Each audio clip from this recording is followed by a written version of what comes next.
no asudie anya aban na ya to abama no nkoten asudie enti anopay sa we citizen na onye spectator ye bisa de na we de abo ama aban ene o man yetumi apagya gina pempenso papa anopay ye da say obetumi a join conversation live on Western Diamond Television, live on Facebook, live on YouTube, live on TikTok, and Anopay.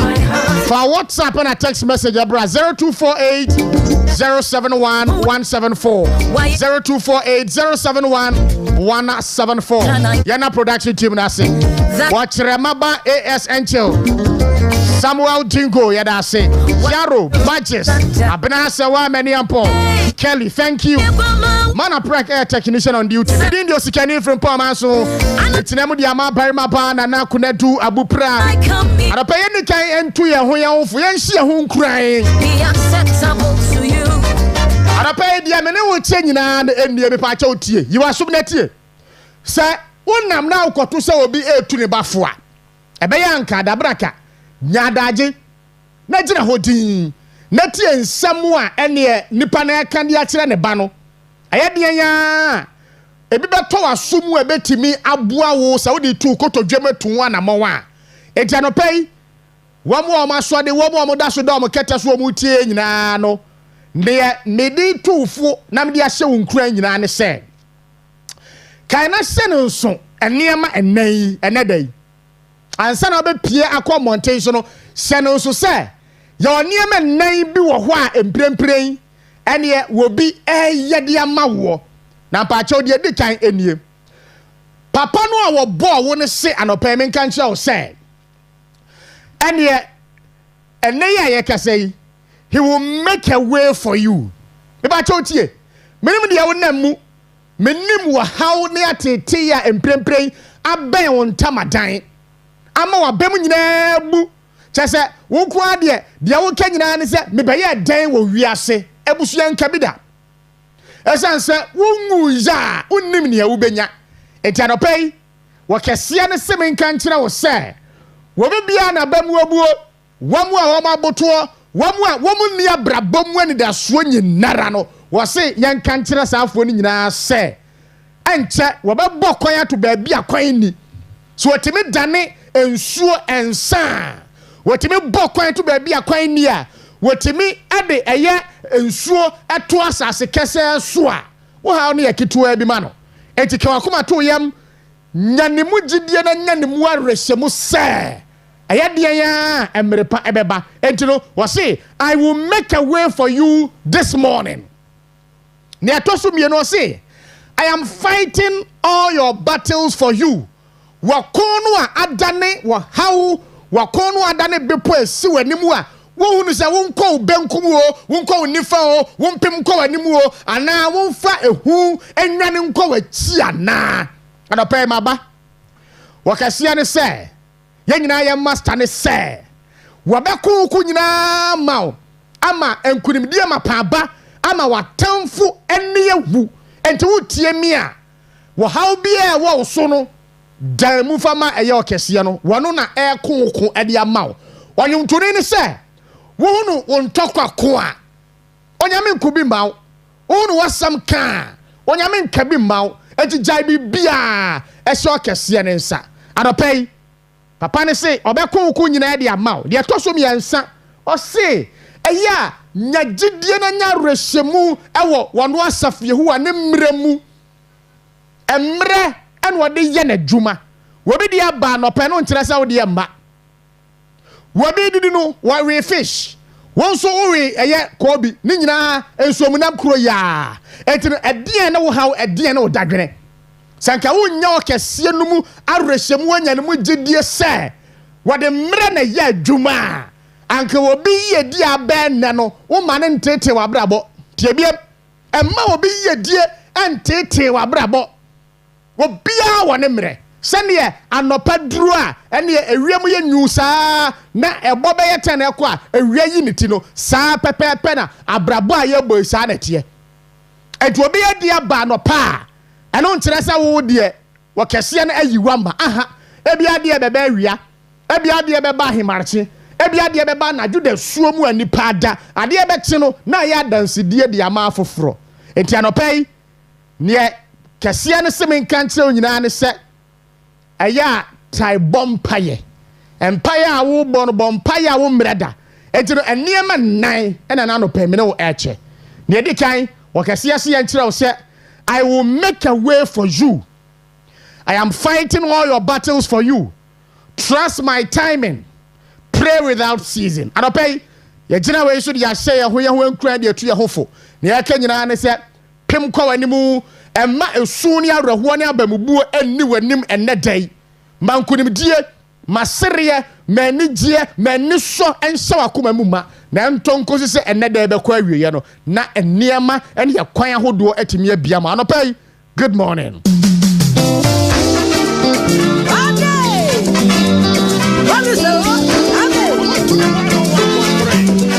Dr. Addison's dear wife will say to you that take it easy. God be with you and your entire family. In fact, let me add that I visited the family last night around 10:30 p.m. I was with them. Dr. Addison himself, though traumatized, was hearty and he's taking things easy.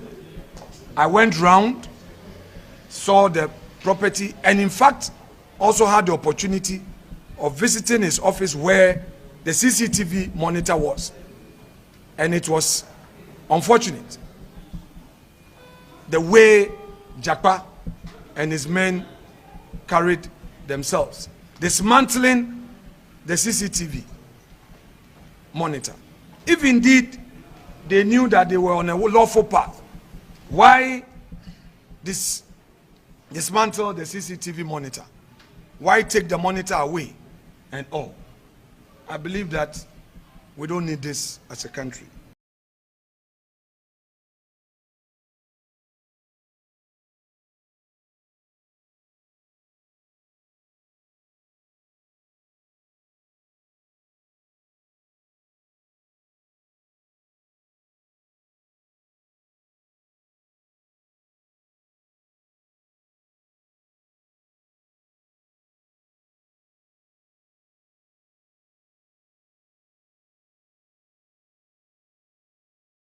Wasunu kokroko amanyokuo no friends and trefo nhia mu Ghana ha sei na ensem a wo mo eka ye no bebrebe no a and clearly say ye hwe ba bia President John Dramani Mahama dese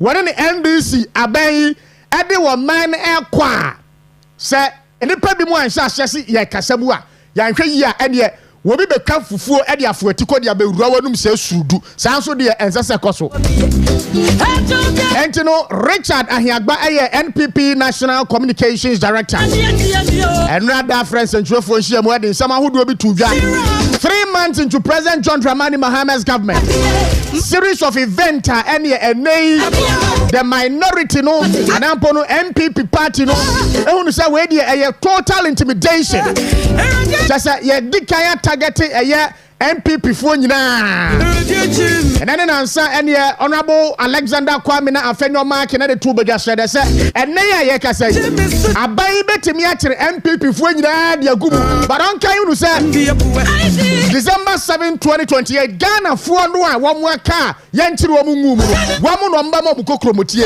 akasa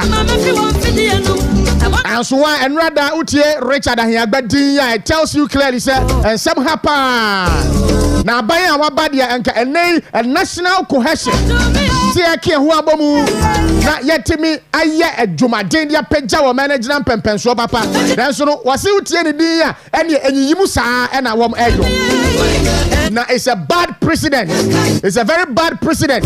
And then President John Dramani Mahama then the Attorney General wamu yimu wamsa we oya NDC ni kwadu e dia bon nyina no woman no kura no ye ntwan sam no so ye nyam no mo fam hunni sada kura no so no ene wamu tatai MPP for wamu anu amu wa ban dada no mu a wamu ye adwuma de ma ben se wamu ahia waman Ghana sika aha Krono bi chen krono bi ana. And General Richard Ahiagba na ni abre papa. And of course, Attorney General in someone dan wa do de betu dwa. Na ye redubu ahene ne yire ne usamne we bebrebe ni nyina no. Omo di home komo. And afei fight against illegal mining and galamsey.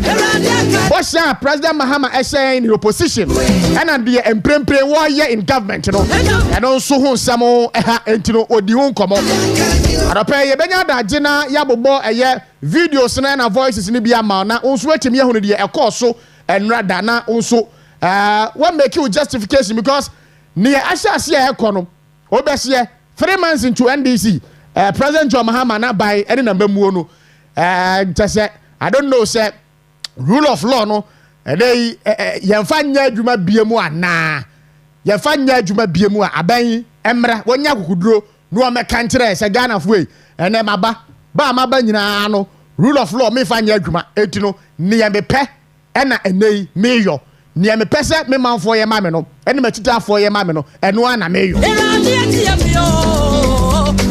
cause ne ekoso no ene enya MC as a videos ni be ready afato so man na quickly yenkotie ensem awodo a ekoso ene de the National Communications Director New Patriotic Party Richard Ahiagba editu dwa enrada e won sentrefo enhia mu na se Zanye ready so dia ne yempem nku ani mu enrada piemu omrase bedwa fia ebuo mi na ejanya ba bedru Parliament etimi bomade and yeah there were some quote and unquote nuisance taxes and this aban say aban dada ne du Ghana for so na gu Ghana nyuma bebrebe no a na omo share boy in opposition say wo mo ba ya to aba mo no munya tumi no a sa taxes ni nyina no wo ba be yi ni nyina dia free ho ama Ghana for asum ne wo mu koma han wo and rap PM wo mra shebe gafia and ye na eye nika and prepare kasai Parliament atimi abolish some taxes by the previous government yedi kan e-levy and ye also abolish na wo hwe ani mu say it will be repealed na fei President John Dramani Mahama sent it to sa bill no betting winning tax and also sa I say emission levy I say it has been abolished it's no sa bills we nyina no and na ye hwe no say President John Dramani Mahama bibi amfa bibi amebomu a ene wo be sent to all these bills and edai entiegusu a ye watwe mu a ye hwe ni mu enti amede ye some flyers of sa taxes bia ma me patcho fa to suma me ne yenko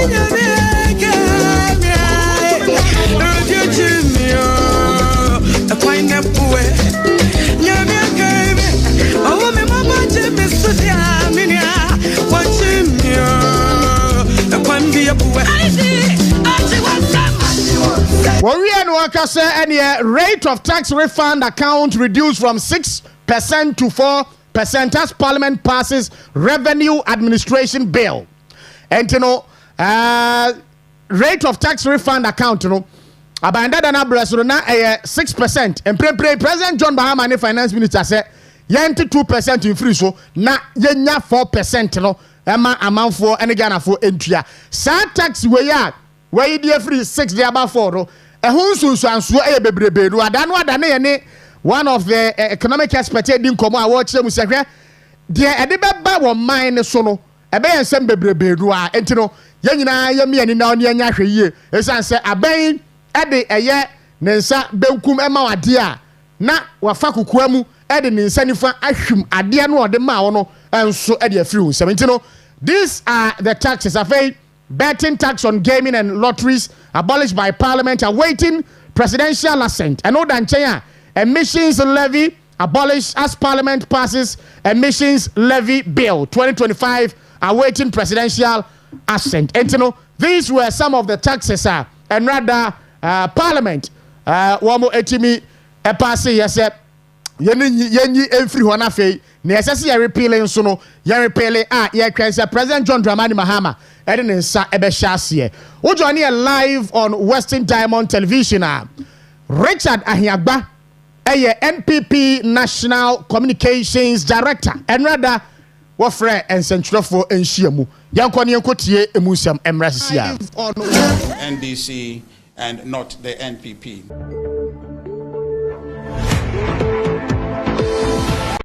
One potentially positive aspect of the 2025 budget, I must say, is the elimination or the removal of the 10% betting tax and the e-levy. By the way, one potentially positive aspect of the 2025 budget, I must say, is the elimination or the removal of the 10% betting tax and the e-levy. By the way, something that we had scheduled to repeal if we had won the election. So if we take that out, the balance of the 2025 budget has very little to offer in terms of the expectations of our people. I tell you that dissatisfaction with the 2025 budget is widespread. And so it's not a thing that you will say that it's a new patriotic party that is opposed to it or is not happy with it, but it is widespread. And as I've indicated, in the days ahead, we'll be engaging in conversations to do with the budget, and we are sure that Ghanaians will get to understand that indeed we have made the wrong choice in selecting the NDC and not the NPP.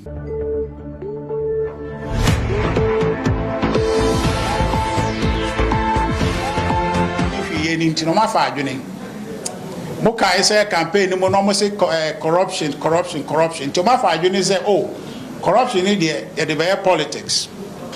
As I say, omobaye ma hwe nkrata ni mu a ekote ora nyina sa ora yi yaka say omoni nyina so e kire mo beji tu mo zo moni nyina so no ehwehwe mu amoye nyina am da come attorney general sorry na obey press conference. Attorney General sorry now obey press conference. China obey press conference. Attorney General so no anya press conference ni media no oye. Court na so woko. Na Attorney General oye mranim ni onim say sa ade we e we constitution ni. Article 19.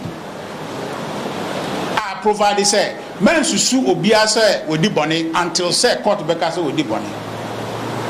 But as I say onim say ni nsemu a wo twato di paso enye do kore adase oni nyina so sa odi kan e kan to amanfo team ama amanfo aka so before there about bokro no osimesi there about bokro no ansa ya hwenka tem enti we ya oye se ko na court ko ka so asema o ka nya no kore nipa yi wonye sa no a na Ghana for adwuma yo munya ebia before the court for akoye kanana na court for the jani pan ente agenda and is for setting instead say attend there na be court no court na de bia ne kasa de bia ne press conference ente e kama mahu e mahu ekire say de omo ye nie say enye persecution bi na on person omo ye e persecution e your time e huna na NDC for ede ye se be ya Ghana for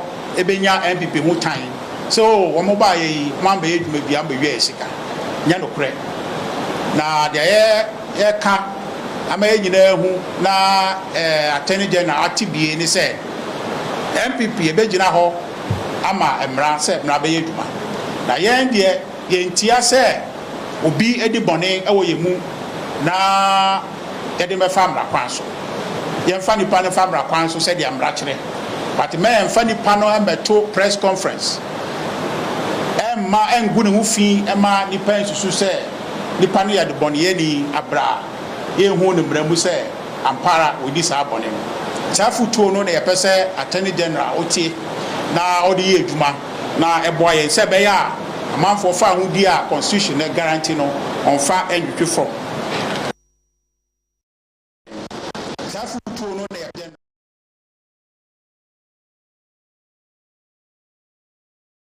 if ye ni ntino ma fa adwene Muka is a campaign, no more say corruption. Okay, and you know, that was NPP's National Communications Director, Richard Ahiagba, addressing the press yesterday. And clearly, Uti and Samuel walk calm. The Attorney General, the learned, revered Attorney General, and near Yakasei, at the OPM Ghana School of Law, your son of Sorono. Some press conference now, and then answer, obey ya. Na at the all bo Kwabnedubua Hen Subo, left, right, center, no. One more minimum mra, at the Muse, and Sese will be a minimum bia a Tusana mono. Yes. Come here, send you, would you court in a Jumaye? Yes, answer, we are Attorney General, old Bobrum Rasomebois. Because under any serious jurisdiction, no, as I said, Nipanua, who said, and they were bow minor chrono. Bibi wa opese uhunua court ena esese otam ne de ede no kopie na oba court ebe yi no ho ano won fa ne nko court ye enso no wadi kan aba begina public e bo no kwadu se wa wi asika obokro no waye etino enra Richard Ahiagba nsam a woka nyina no was on point, and most of the Ghanaian people agreed with him. And anopay nearby say and ye adubu ahin ene ne yere SU Attorney General Dr. Dominic Akuritinga ayini. Wasiu Dr. Dominic Akuritinga ayini. The Attorney General said, and they bail conditioner what they are to a year kwabne adubu ahin so nko aye 200 million Ghana cedis. I don't know. 200 million. Attorney General no ya the 200 million Ghana cedi eto apempem se eye bail conditioner ubetimi atua wan ba ba ye we di ama yam mamranya adwuma ne yenka no kra ne nyai wotan no e wo nipa bi makoma mu no yenyai sa ne yama no de bu amban a ebedu baabi no wo man no ebesai. And clearly ye katre the Attorney General and NDC President John Dramani Mahama say esana wo etwa no obi nka so omunyai wo mo nkoso no omuntwa eyade aban besesa aban sesa ene obi ani hweka mame kwa Oman no so na me new komotew emra Dr. Eric Boachi Yadom abusia opiemu ewo UPS a oye a senior lecturer Department of Banking and Finance yankona yenen enkodi eye enkomo enra damra se badwafie ene parliament etimi bo modern e abolish some taxes aban dada no e de ba ya nei aban a otisue eye campaign se wobapo beyi ni nyina e de afiri ho. Talk of the e-levy, talk of the winning on betting and afei emission levy. Doc anopay oti enka ma yamo achi apombo ko de Aradom ya ho ye na onso ni watie so won tesen. Doc yesu adom yanso ye ho ye pa. Anopay ye fra wa ene ensemu ada no ada the NDC in opposition. Eka ya womode ye bosha womode share Ghana for say aban dada no eye aredan kwakufu ado aban no asesa eto ahodo agu Ghana for so ama prempren ya ye kasai chese oye business mponu a enya ade a ekoso odi sika ni nyina na ekotua to eto bi ti say electronic transactions levy e-levy won say womoba wombetwam afa eto bi ti say betting tax winning on betting tax won ba wombetwam and afa emission levy vehicle emission levy won so mba won ebetwamu enada mrase badwafie ene won de ose ayoyo am prempren ya kasai won abolish bi afa insure bi wo ho a they've repeal some of these bills are ye waiting for presidential assent wadaroma eto ya yenu pefe se aban dada no edi sika emu sika edi ye empuntuduma bebrebe nu a omemu ase ya aban ya ba waba be yidi afiri ho no ye koye nimu no. Do you think to say under an IMF program na measures ahodo a wom de ba ya ban dada ne di so no abai we ya abai eyiyi sa eniema ni bi afiri ho no ebetimi aboa yen ama ye ne IMF ntam enkitahudie akonkan de toso mienu yen economy no ebetimi ama sika bemu ama etimi agina ne na so yie ana. Yo, Medafo, and then so what be said. And the kind of say, the IMF on the Opa. One year open so by year. At the end, the amount on and then I'm about to and to look at cultural almost what the e-levy deba. Obey tax returns almost say, oh, it is reasonable and not economically, no. It makes sense, so that many is careful one. Then it is agreed on. And the other is so that a shape potting say, changing tax you free aha and now you free her. And it's also a bra, you call IMF Huna. Not the only viable option at the time, among other means, and almost the 11 Beba. Now, I'm betting Genius account and terms so at the extra coupons and buying Idrumedia also OD. And only say 11 a bus that time they almost said, then, yeah, they are gonna afford the bridge too. Say, Becca. Oman Penia Bedi actually Dr. Mahmoud Bawumia on Accra Country Supi Kawunya Aquanya Baya Obey Sadi and Efu or that's a Nadia on Ocrano or Ditum.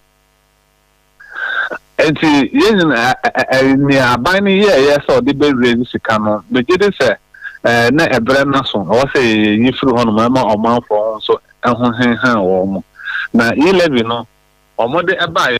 And to me, and to me, and yes, it cannot more estimate here. And I know so how I did burn the parable and say, a man call for and you see mobile money and now electronic transaction or more you soon easily.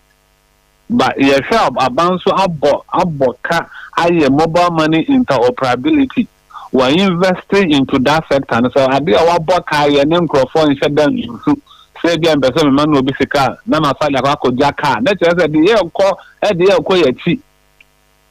And the Union now it is making the country go back. But the question is, yeah, they are free on money. A Bema ban any car will be to me, dear Dinny Juma. Mobile money, I think roughly, no, it was giving the country around about 2.5 to 3 billion Ghana cedis. So Ghana, the taxes are edging. Last year, it immediately our domestic tax revenue was around 154 billion Ghana cedis. It is a 3 billion if we want. And said that and affected Oman Biblia. So fast where the removal will bring more benefits than sustaining it. And see, Aban still, I mean, didn't say that affected Aban sit assembly brace.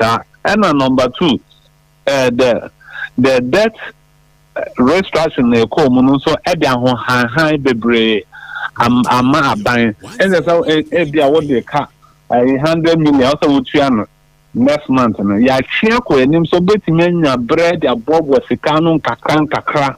And an interest no so DDP ni ade by ama interest no so affected kakra I think a man ya ban ko also tia and generally no Brony Bekan said there's a fiscal space and also a ban ebenya home kakra in terms of debt repayment all terms ka pudo dia ka ko tia ya bosia ni ade no ede ahohahan kakra abre abano okay and the removal of the 11 no will not so much affect the government revenue. Number two, Abani tax revenue free one. What the another tax is growth and sustainability levy. We're increasing about 200%. Our mining sector. And you that's one in, one out. That's right. And the growth and sustainability levy so last year, Abanya only less than 1 billion. That is around 820 million Ghana cedis.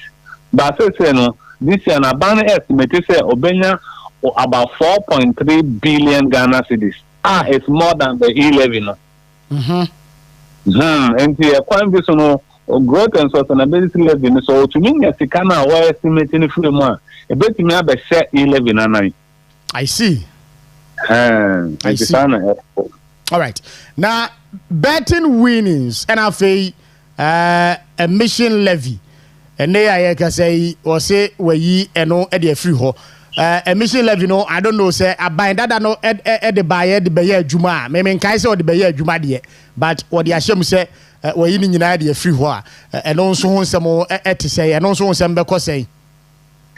You okay? So what share even the budget in my want to me how much it was collected from the emission levy. Maybe I can't add that income no, but abano that dana bet them say so emission levy when did it into there something which is not there cannot be removed. Yeah. But the current government is making an argument that since I know maramuno ebia abambi ba na so be betina implement it. And so a year free home more 1 year free home. The thing was actually not there, or it has not started being collected in the emission levy. All right. Now, betting now, what can happen? Betting now, when the marginal means that betting levy will stop people from betting. So if I say you betting for any companies now or more Ghana Baba register, we should stop them from coming to register and operate. Ghana or more betting companies than even Nigeria. And I think that the betting winnings, it should have gone. It's kind of they brought money and also be a little over 1 billion Ghana cedis. And they're not so and also be a so we for no. Diana and your Ghana for hwɛ mu pa sanka obetimi edi hu komo e wo budget ni mu na watimi aye free ho and rather COVID-19 recovery levy. What the campaign den say aban no COVID-19 ho biem so no eba ne say na oda so eje COVID-19 ho eto ayenka ye hwɛ no sanka. Yes, COVID levy no. Ya hwɛ nim senka ono so ba ye nka sɛ ne ɔka in opposition no obeyi ade free o but yɛnte wo nkɔmɔ yɛ ogusu a wɔgye doc saa de we no enye Robin Peter to pay Paul because COVID levy no nko no sika na ɛde brɛ wɔ man no ɛyɛ sika bebrebe no a enti no wɔte akyire ahunu sɛ ha ahai me de me saka wan hwɛ na ma nkwankonya ba bia me ɛbɔn a you can say COVID levy no a create no menya baby a me de ebesi saa bon nti no e ho ne de for now no nya de a me de mensa eka me nkochi nko hwehwɛ mu a se menya bia ne ma ba yi e de free ho saa na tie so COVID levy so hwe budget no mu a also ordinate the whole of this year next year na on the and the COVID levy need the amount for enya ratio manase onum so ntwen o pese this year there beto mu because it is a budget item, a revenue item need I think that the estimate was around 3.5 billion or so. Yeah.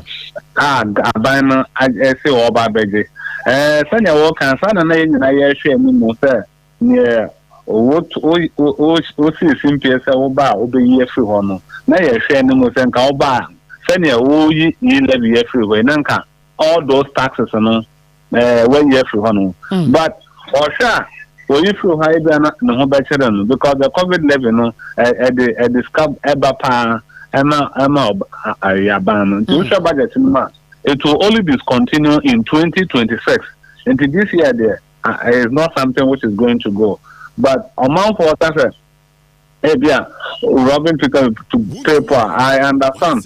I said, what the sustainability levy no aba.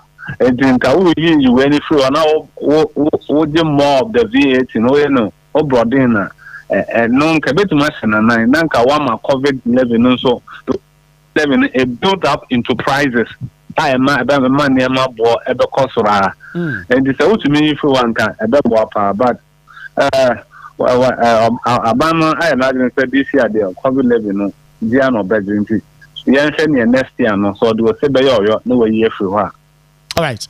Doc, my answer na yemfa wo NCAC. Nyame hia pa na no pay. Right. You know, Dr. Eric Boachi Yadom ena yenene di nkomo no.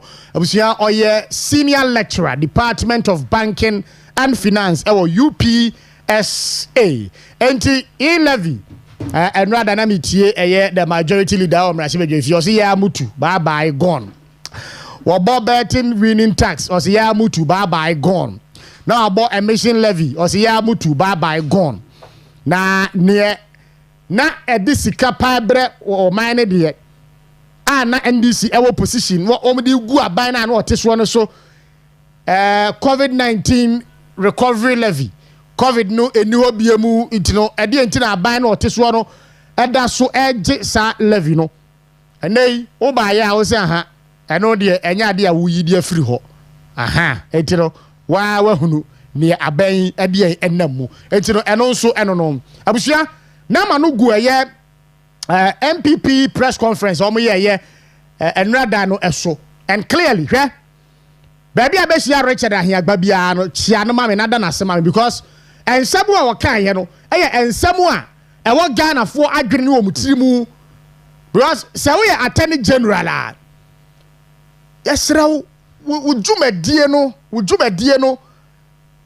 esese wo hunu baby a saa dwumadie no ekokosi so eso hunu baby ekokosi na hunu baby epem se susuan pa sa ebia wobi abo man ne kro no a na o man no esese yema Ghana fo hunu na ehwe baby ebetimi di eho ensam afa ese odi kan de kokot ese odi kan e de kokot ese odi kan de kokot and clearly enra yemo Richard Ahiagba baso wa ma me kwa amane so na me ne eye yewra asiedu kokuro entoa enkomo ne so oye Deputy National Communications Director New Patriotic Party senior no pay good morning Osikani design yes wa do me ho ya pa na wonso e me ho ya pa ma me chairman party for na Western region and especially Takoradi.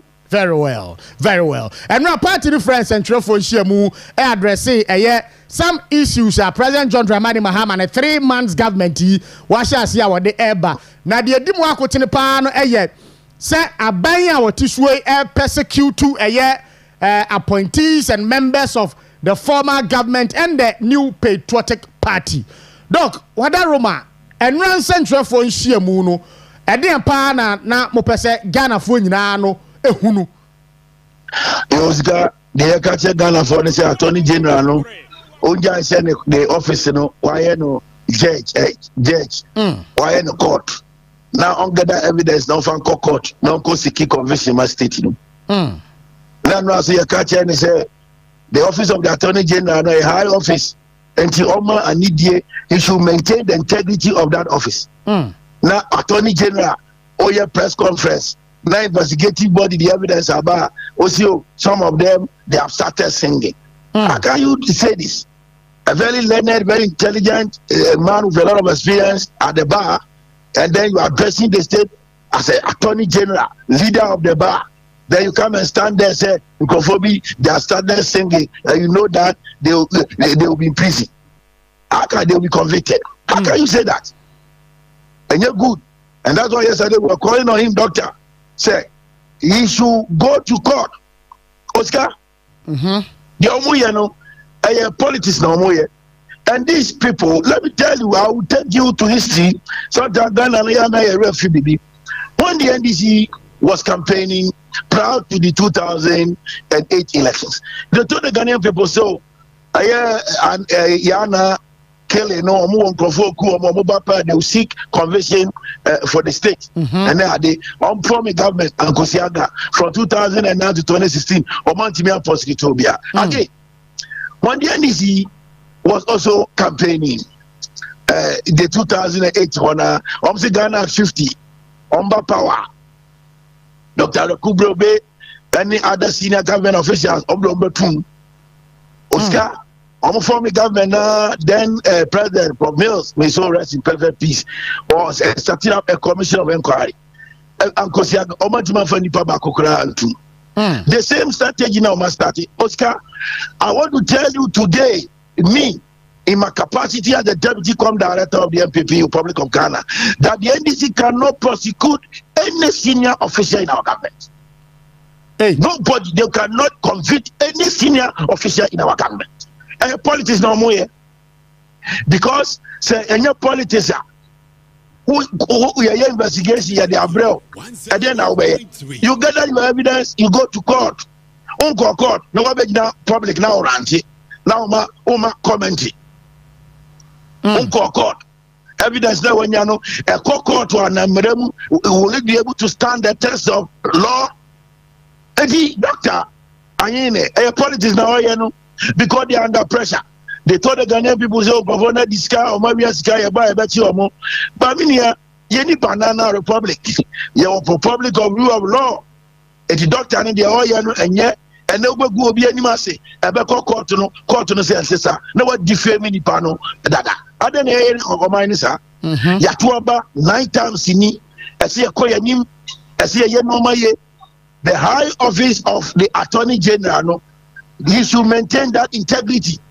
Because Obaye, why you no mabia, and you fair. Obaye, a state ya sesika, ya present, ya court. You have evidence against some people. Mama Minor Boka, Opuni, a current Minister of Finance. Papa Ibaye, non prosecuted. And yet, the president is sitting at the office of the Attorney General, and yet, Joe Gante became Attorney General of the Republic of Ghana.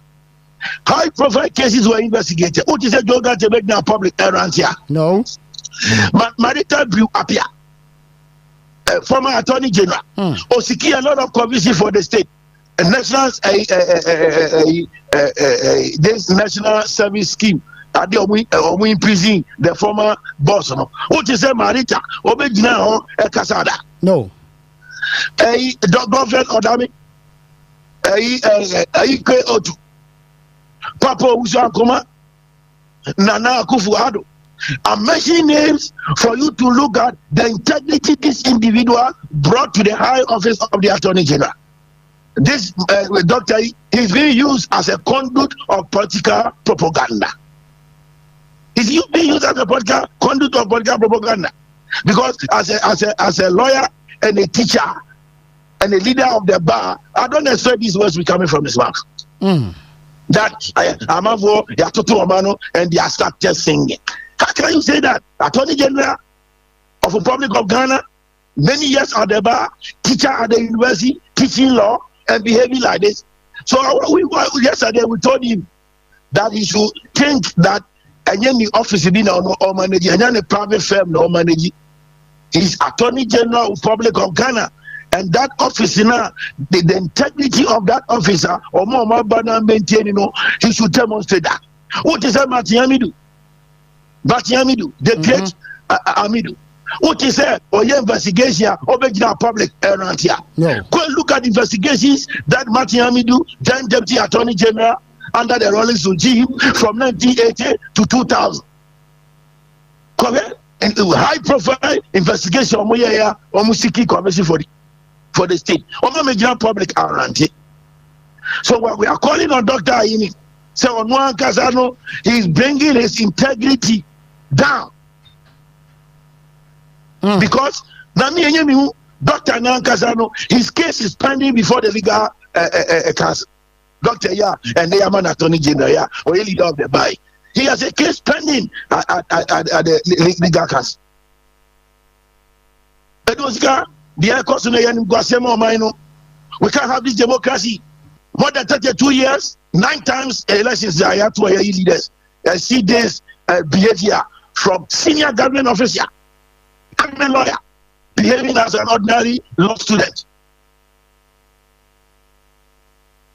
Okay. Oscar. Doc. Oteminga. Beto Nkapa. It's a moment not to condemn what they're doing. Almost all evidence is there because Iyoko investigation, NIB investigation, CID investigation, and other security apparatus here, you put them together, you validate the evidence. Some of the evidence in Ukraine, informants in the Adiaba. Some informants' information can be correct, it cannot be correct. So you take time, look at the evidence very well, you go to court. And our court now, what in your conviction of the public in Abekasa. Court. Charge you, there's no charge sheet. Now my comment. Politics now all the office in here. I see. The previous people said the Mekano Joe Gante was an attorney general. Very intelligent attorney general. Nana Akufo-Addo, Papa Owusu-Akwaa, marital blue appear.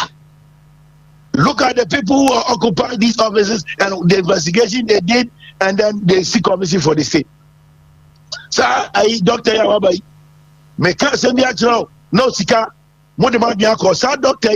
No, you're deputy attorney general under Mahama regime. Yes. On Nama, you judgment there. So on court to court. And you who send there or ranky on court to court, attorney general. Jessica woman, a man for back contracting the Obako. Now the Abema state in Jessica, obey a deputy attorney general. We paid many judgment debts. Anchor state limit defended. Look at how Godfrey Odame fought for us to save the state about 10 billion Ghana cedis. Right. And I know Mubaya or Mama Mini Kano or see already on your intercept. Not the prosecute. Ejiminia, and you move some court, not the Biano or Batunium Abonting. Nanya Bonting, and you determine case. You determine case or court. I wonder the rigor, the full rigor of the law will apply. And yeah, okay. That's right. TUC, Nagrat, Nat, Tewu, Crosser. Almost even declare state of the emergency. You declare it will move to Abatia. Oscar, Bosumi Miazai, dear question in all forests across the country, who Nayan that Mahama government fighting Galamsey is not top on the priority. I'm telling you, Oscar, say any top on the priority. I'm telling you, conforming government here, the whole national security is under you. Commandant of the Ghana Armed Forces. He can decide to move all the Ghana Armed Forces personnel, Navy, Army, and Air Force to the forest areas. Helicopter, how many of the people are involved in Galamsey in this country? Coming, Oscar. How many people? I can tell you by now, all the people have vanished out of the forest. They are not committed. In Kofona, no Mutu Adiano, they sponsored them. It's only need that moral capacity to go and sack them from the forest. And they are also is shameful. You are talking about San Roma. You are talking about this the ninth time. You say about that, I know what you meant declare state of emergency. You are talking about it. Now the Obaya was saying the way I did near Kosono, who nine illegal miners, a state officials. Forest Commission, rapid response team. Now illegal miners in Natimia Kokodro, and the secretary to trade more ebo mutuo.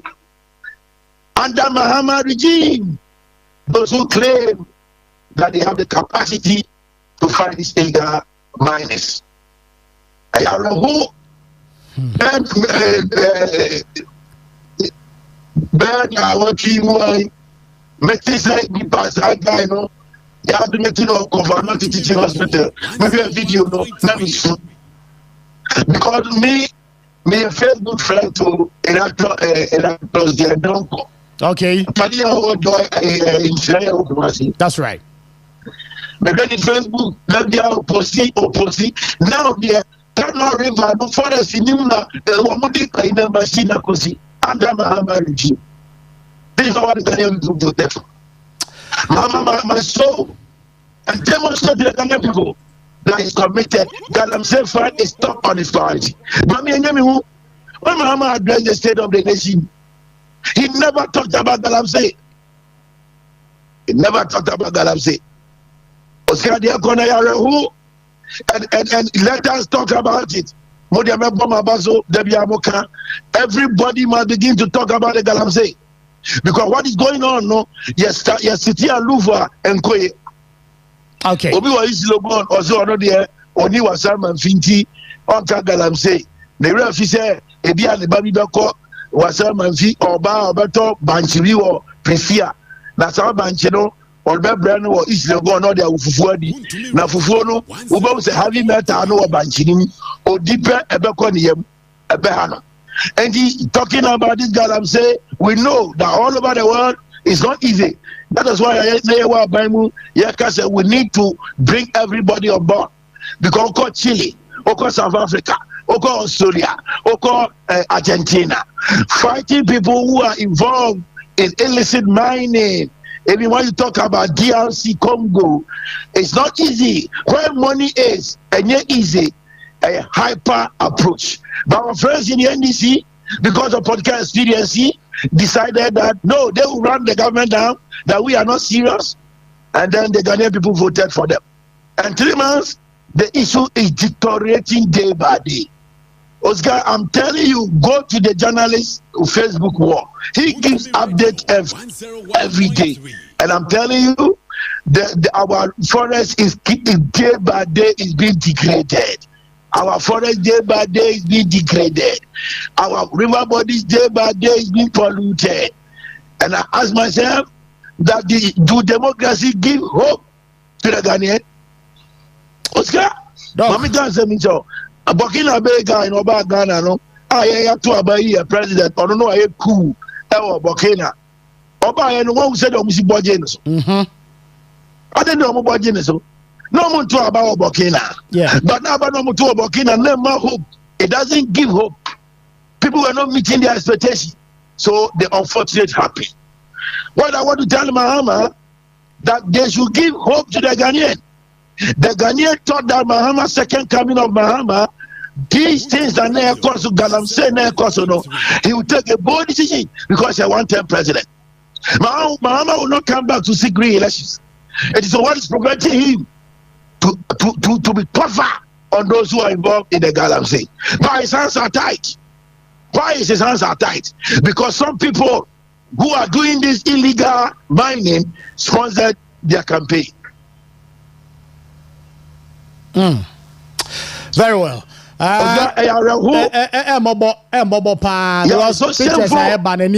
me, let me take this opportunity on this Young Network to call on the president that his coming is divine and it's just one-term president. He should take bold decision. He should take bold decision as the commander-in-chief of the Ghana Armed Forces to sack all the people in the forest, change them, use the military, and take other draconian measures so that we can be able to maintain our river bodies and our forests. There are examples there. If you go to Chile, they took some draconian measures and the thing went down. If you go to South Africa, they took some draconian measures. If you go to Australia, Argentina, Ecuador, DRC Congo, the government took certain draconian measures that you may not be popular, but that can protect the heritage. Water is our heritage. Forest is our heritage. We need to support the government, but the government must demonstrate their capacity. So, and then we all support. All right. Us. All right. So that's it. You know, you're a Siedu Kokro, a Deputy National Communications Director, New Patriotic Party.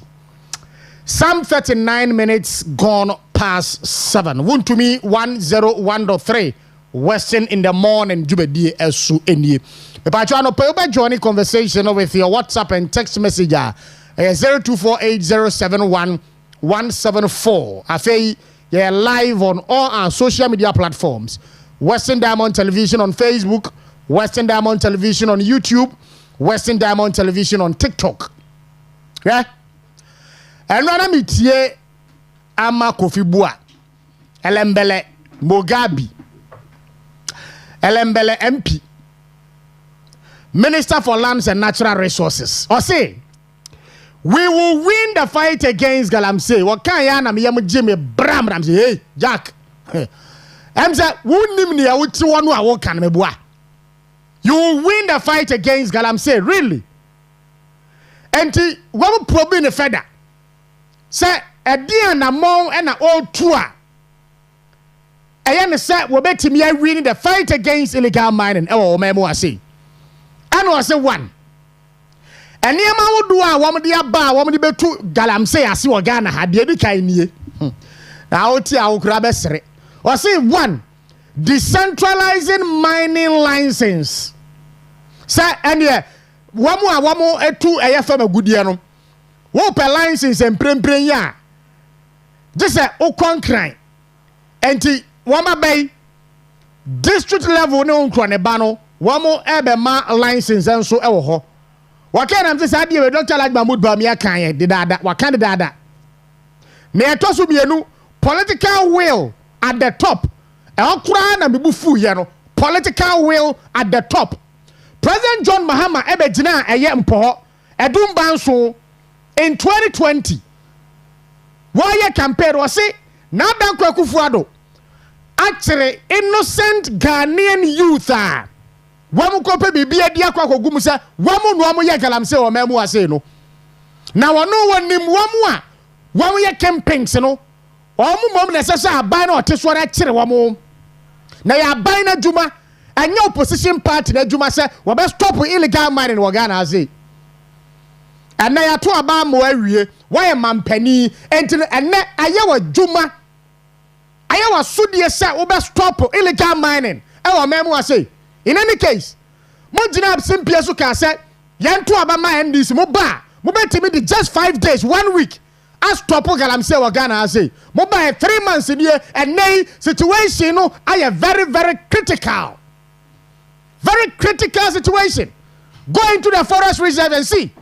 And then your minister, what me Baba Kachre said, and yeah, Galamse yes, no, I take you over some 9 forest reserves. Forestry Commission operatives look around entimi mongra ho ade eno no aba be gina be keka and some dawa de akire Ghana for sa no mo so sere bom nsem kire. What is this? Some political will no this government no oni bi obi anka awo win aye MP Oscar Oforila bi eda so timra se badwafie Oscar Oforila bi eda so timra se badwafie. What is President Mahama doing about that particular guy? Obianka and ya Amenfi Central. Joanna Jankujo. Adano adawo jina oka se wodi 8 years no charge se o to galamse e o memo ase. Na suampa Amenfi Central for atu abama no. Oga se wo ye me. Aha, me amtie na o ye me ana.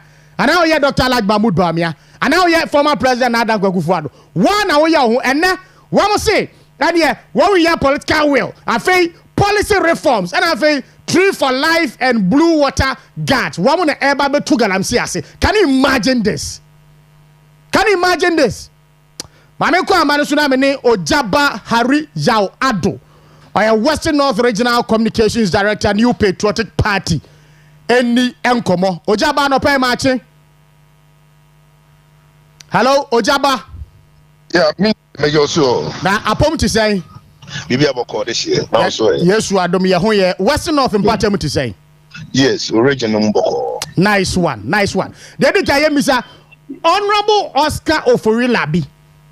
I don't know that I am for what I win a cranesu. Samane Macromo, a dientia. Yase, wo to galamse, ewo a year, Tanwanya Forest Reserve no more. One more can won't ye, and tia cranesu. Wadaroma. After say ahim for a war our win a kind of suno. Bonu say wa baba pacho anampono wa show remorsefulness be at the atira him for no with regards to and a bonne our win in patem huana. Yo you don't need to even call this all the response. Because the NDC are buying a wasono and the members of parliament. And in the party paying for upon so many years, it disrespected respect to the traditional leaders. Emra atwitwam ene emra ewomu fa nidie ma ahemfonom ene ye nananom ayeso no we mantam. Now nananom kan tamgu onabo Osikani bi so enam galamse ho sensem a wa kai ana ne ho bom no. Sabe, one by Boga Amobra, Oman so about mentioning and I'm on corner talk. Uncle and animal, Uncle did it yourself. I want them more or corner talk. Now, when because you have power. We are not now car. When you can, how you should set security agencies and intimidating those people. You use the NIB, you use a UOCO, you use a trigger all agencies, including the BNI, national security. More interest, let's say, mobile share the security setup. They have threat to the nation, and they don't know. The Galamsey agent, someone is shaking the core foundation of our country. And then we know can say the CIA. Go and see the ICCO report, International Cocoa Organization that Cocoa report. Say Africa, Cocoa if you are no more bad. Galamsey, I'm a cocoa no I toxic and I have poison. And it's a year or more mucho cocoa, a year same as him, and the chocolate no man. Omoto Korea. I guess almost saying Eko Yusu Sika. Eddie a year another a bro extracted poison now a woman and son of the chocolate. And it's among the cost of a year production of chocolate alcohol. A year Ghana a year water. Also can pipeline say and so year no. Almost a issue a huge amount of money. And already purified in Suno. Among the cost of purification of water, I am very, very high. And I'm a Galamsey. And no plan of so crown, and yet you are trying to clean the tree. Me papa, what you may be so classy. After me catch them, say, and then Kakanata to the quote for my yet Haban. Now, in Sono, Osabia, I you, and then also so now no much now. I say, acid, a watch me. And I have a pan one class here, pipe no more class. You're not poison. This is major national security concern. It's shaking the core foundation of our nation. And not yet they look for so for. You didn't say, I'm saying, well, maybe I came wrong. Not I am plenty. You hear that I'm saying, that's a community police for me, Ghana. You won't be a shop like a police in Ghana. And then the about when we go for I would do for you to go clear for so. I would do for you if you trouble, if you believe. If you Sudan, the beer to Congress here, or share my accordia, and a doma bar, or program say, a sabi a bike. A yet major national security threat. And then the other town.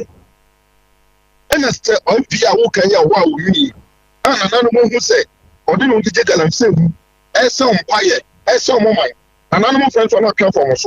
Still in them chrome, I don't remember the better so.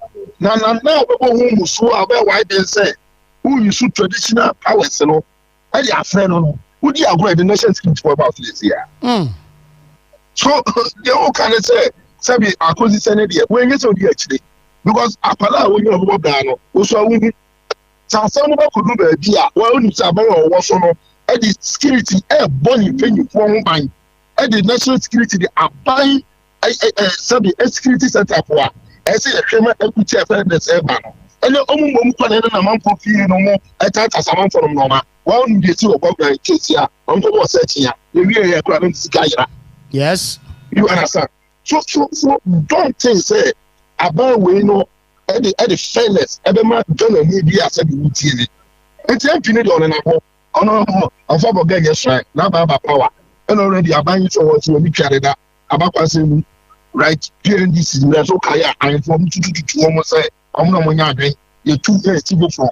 You understand? And then look at say, and yet you are so much look at the chibu and come out as the end of the crowd. And then funny. I mean, because I said the last campaign, Kurana, His Excellency, I am Mahama, Eba here, Western Law. As you couldn't feel about you, nobody care about you. I see. So I will get I am for a traditional leaders. On fast Sabi, a young boom conclusion, you know, do I try to send you into this woman? But we come some way actually. Sir, the echo Ghana, particularly illegal mining. The same thing echo so Burkina Faso. Only and militants are more for some more than say who are Brano. Now, you pay me money come boom, and the 2 abanya free song. And now a young Casa minister, you want. Okay, assassin, and a quiet so. I see. You will quiet Makuma 44.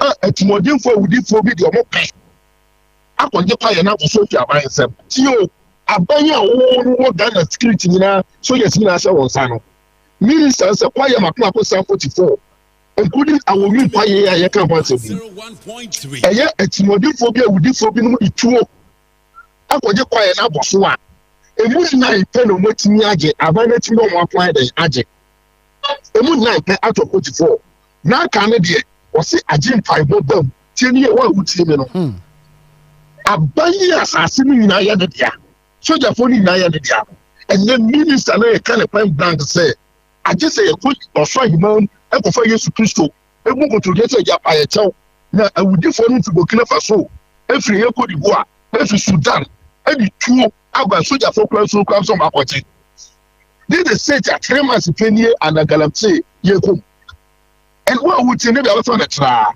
Some Burkina Faso no more don't want to be a bar. Or what did you acquire a boss one? A bank close to some two or more. Oman who say Ghana security setup playing week. I think I'm from Munanum so Momra. I'm about the bomb over. I'm about the two over. I'm about the Akundia Sabi Minshon car. Then I'm need to cry and disobedience to be. And then I'm the rare man. Who they say a security threat to our democracy. It is a security threat to maintaining our 1992 constitution. Minshon car. It is a core threat to a cabinet Kabia. Shaya, the best sino. 1979, no, and the Kabuno. We don't say the man Ghana say. Shaya and 275 1 for we are say and through a man. Mammy fancy ya. But you can't say much now. Say there is no hope for Ghana in terms of fight against Galamsey. All pointing the DC is not nobody that's what Accra.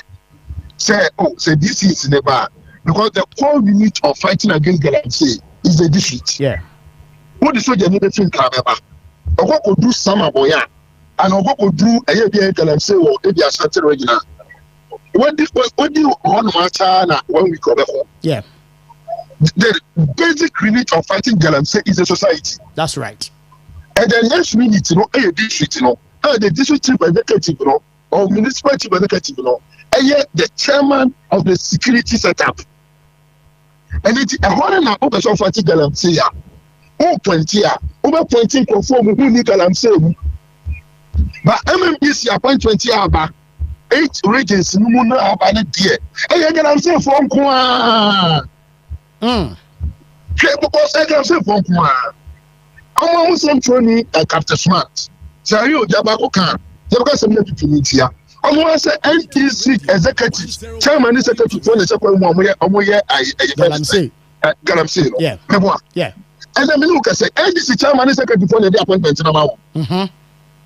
Me no kase se akwa akontom NDC secretary on the DDC na ma no ono kura yes Galamsey akoso gbogbo okwo bi aboso say the constituent secretary on the DDC na ma no so the same people now amanfo plenty wom na dey ehu ni say NDC MPs so obu so mo Galamsey no also no mo choice of nipa onye DC ne ko ya o ma pe so DDC na ma no yes asamu aba. Yeah, it is a Oko Awomia. Do ye this is a Siano or Tia, and I about the book of Nia, and as I'm a town. No one may call a Ghana. It is some down for now. Or ye MP no boy, or MP not down for, or ye MP not all. Oko Gabosua, do ye personal assistant man on a work candle. Our science secretary. Only and they say I'm no say on my point in DC. Oko Aquantomna, we are chairman. And anybody planning MP no only the MP now and they appointing DC. So the same people now, Captain Smart in the investigation, say NDC for no and one Galamsey, I'm a chairman of secretary. And Captain Smart say me etiska F1 reporters H1 man research. Our research no confirms about NDC for executive Galamsey no. The same NDC for executive now, I'm Mahama. I did a year, Sabi, a friend is like Galamsey, no, I DC, no, I'm a mom. The who they say, also, or teaching, you're from a river for Akubo Yensu. Yeah, they say NDC constituency chairman for the son him Palana. I would don't know training. And you know NDC chairman and I have the smart research.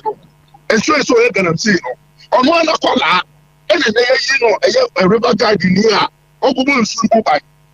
Sir, said about a move. Sir, and Palaya Sosuna chairman for the Roma, chairman for the Galamsia, Captain Smart Researcher, Chairman Siawaye, and so up on the sound of the Galamsia. Oh, what else will you know some Kubo so by? So Galamsia be back, and the Kubo so by. Now, what's on one of the family Galamsia? I just said, you must ask for the fight against Galamsia. Me and few, I think I'm banned because I buy like a son of for the Galamsia. Anything I may say, what would you know? We are going to do it. And I go to you, and I don't know what you mean. And I want you to me. Say, yes, we are to hurry. Nenyeska, a beer, and so I say, you nimby. And then I buy by you. You have just 1 minute remaining. You can down. Anyway, I normal. When your first time, I see Munyadi Muchre. That was Ojaba Hariyao Ado, Western North Regional Communications Director, New Patriotic Party. That is Samoa Oka. One more, ya point to a more, say, one more, and several as DCs, MCs were Western North Region. Also, based on Captain Smart, one more journalist research our year, our cassette. NBC regional and constituency executives na Galamsey Western region no South boys enkwada na enei wama pia moma yade omudin akwa President John Mahama SA wamo na wamo mehwe mensiri ne so Western North Enfama no and clearly oh my Ghana anyway enyina ewum Ukwa Warina and Stephen Mochia, Bia East, Francis Amankwa, Bia West, Matthew, Ano, Bibiani and Yasubekwai, Sebastian Obeng, Bodi, Stephen Bedu, Jabosu, Alexander Eduquest, Ria So, Dominic Jesse, Swamai, Vasco Obuo, NFA, a contomra, Joseph Apia.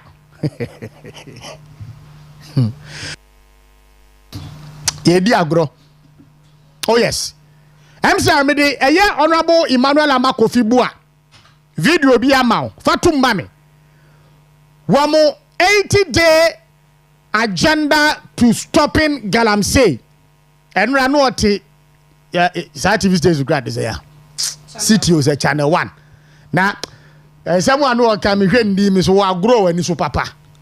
Agro pa ni so o mem ha sei agro wadi so measures aben so wadi ba betu Galamsey ase wonte ya Honorable Amakofi Bu ase 1 ye decentralize mining license na etoso mienu esa aben nya political will at the top na etoso miensa ya reform policies ahodo na etoso 9 tree for life and blue water guards we any eniema enaya and this ya ben I say what did be to Galamsey as wo memu ase you are not a serious you can say minister I'm telling you wait sadie we about your video na ready afatu ma me na yentie nsem o kan why sadie we na to Galamsey wo wie ya wanya kukuduro say we will win fight against Galamsey. I beg your pardon honorable minister tell that to the dogs. Tell that to the dogs to say, and you win the fight against Galamsey. Sadia, you win the fight against Galamsey. Yeah, the Sadia way win the fight against Galamsey. You go to the honorable minister. We are working on the clock 24 hours a day. The thing is that you've had 79 days in office. Why haven't you declared state of emergency?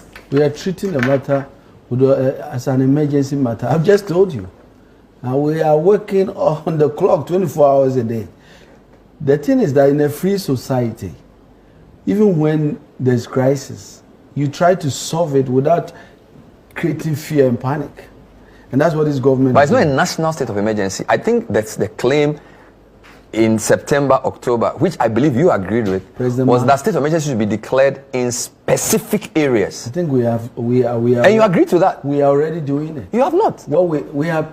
I just told you how did we in less than a month reverse 7 red to yellow?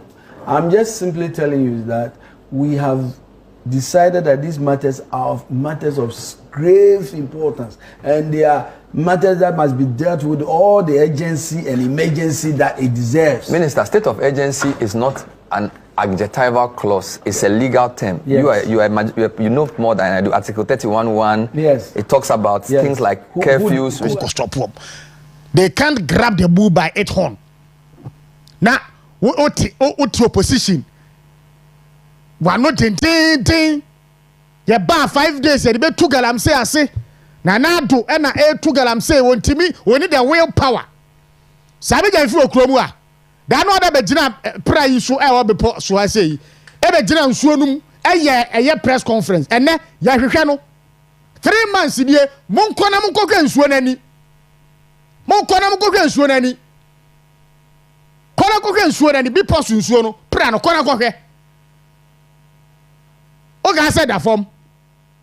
And then some forest reserves are abandoned and abreso na ye no go area. And they NDC executives, constituency executives, and Atiesibua, Wamo Edisum Hunu, El Kwayerumu. Otia said we will win the fight against Galamsey. Honorable Minister, with all due respect, tell that to the dogs. Yes. Yanyan kwada okromu how. Now measures in the crown na ya abemubuo measures ah wo de be ko tia Galamsey o measures ni ya abemubuo measures ah wo be ko de tia Galamsey o ma ya so munwen yo na de e ka ko no ne e ka ko no ye se yan kasa ne ete wo saa wo te wo da mu saa be te se dan na wo timu no ase nyina ya wo so wo be pia bonte no na enkrofo yi ade chairman constituency secretary organizer Accra Pickers ni Sophie ye tu dan ase apagya dan de si baabi etufo agudie o dan ase na ya nyare ye ne yamo bo adamu a wo ma etimuo sa ne ebe ye ya yare e ne etu o ma mu ase. I think that video no sisi ade when we are working on the clock 24 hours a day. You've had 79 days in office. Why haven't you declared state of emergency? We are treating the matter as an emergency matter. You've had 79 days in office. Why haven't you declared state of emergency? We are treating the matter as an emergency matter. I've just told you. We are working on the clock 24 hours a day. The thing is that in a free society, even when there's crisis, you try to solve it without creating fear and panic. And that's what this government But it's not a national state of emergency. I think that's the claim in September, October, which I believe you agreed with, was that state of emergency should be declared in specific areas. I think we are. And you agreed to that? We are already doing it. You have not. Well, we have. I just told you how did we in less than a month reverse 7 red to yellow?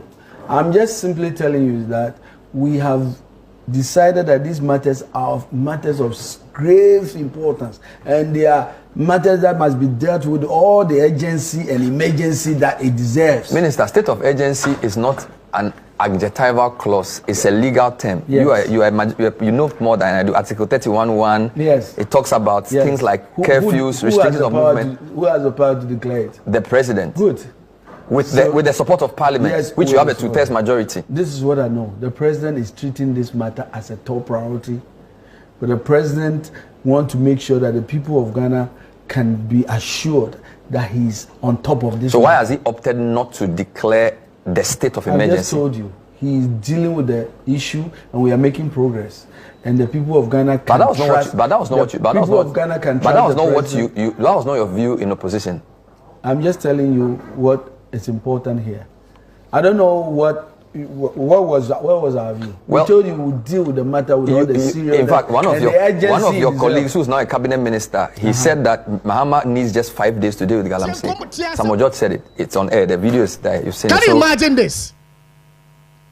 Can you imagine this? It's the way and I say, why Minister for Lands and Natural Resources, sir? What the two galamsey I say, oh, Ghana, I say.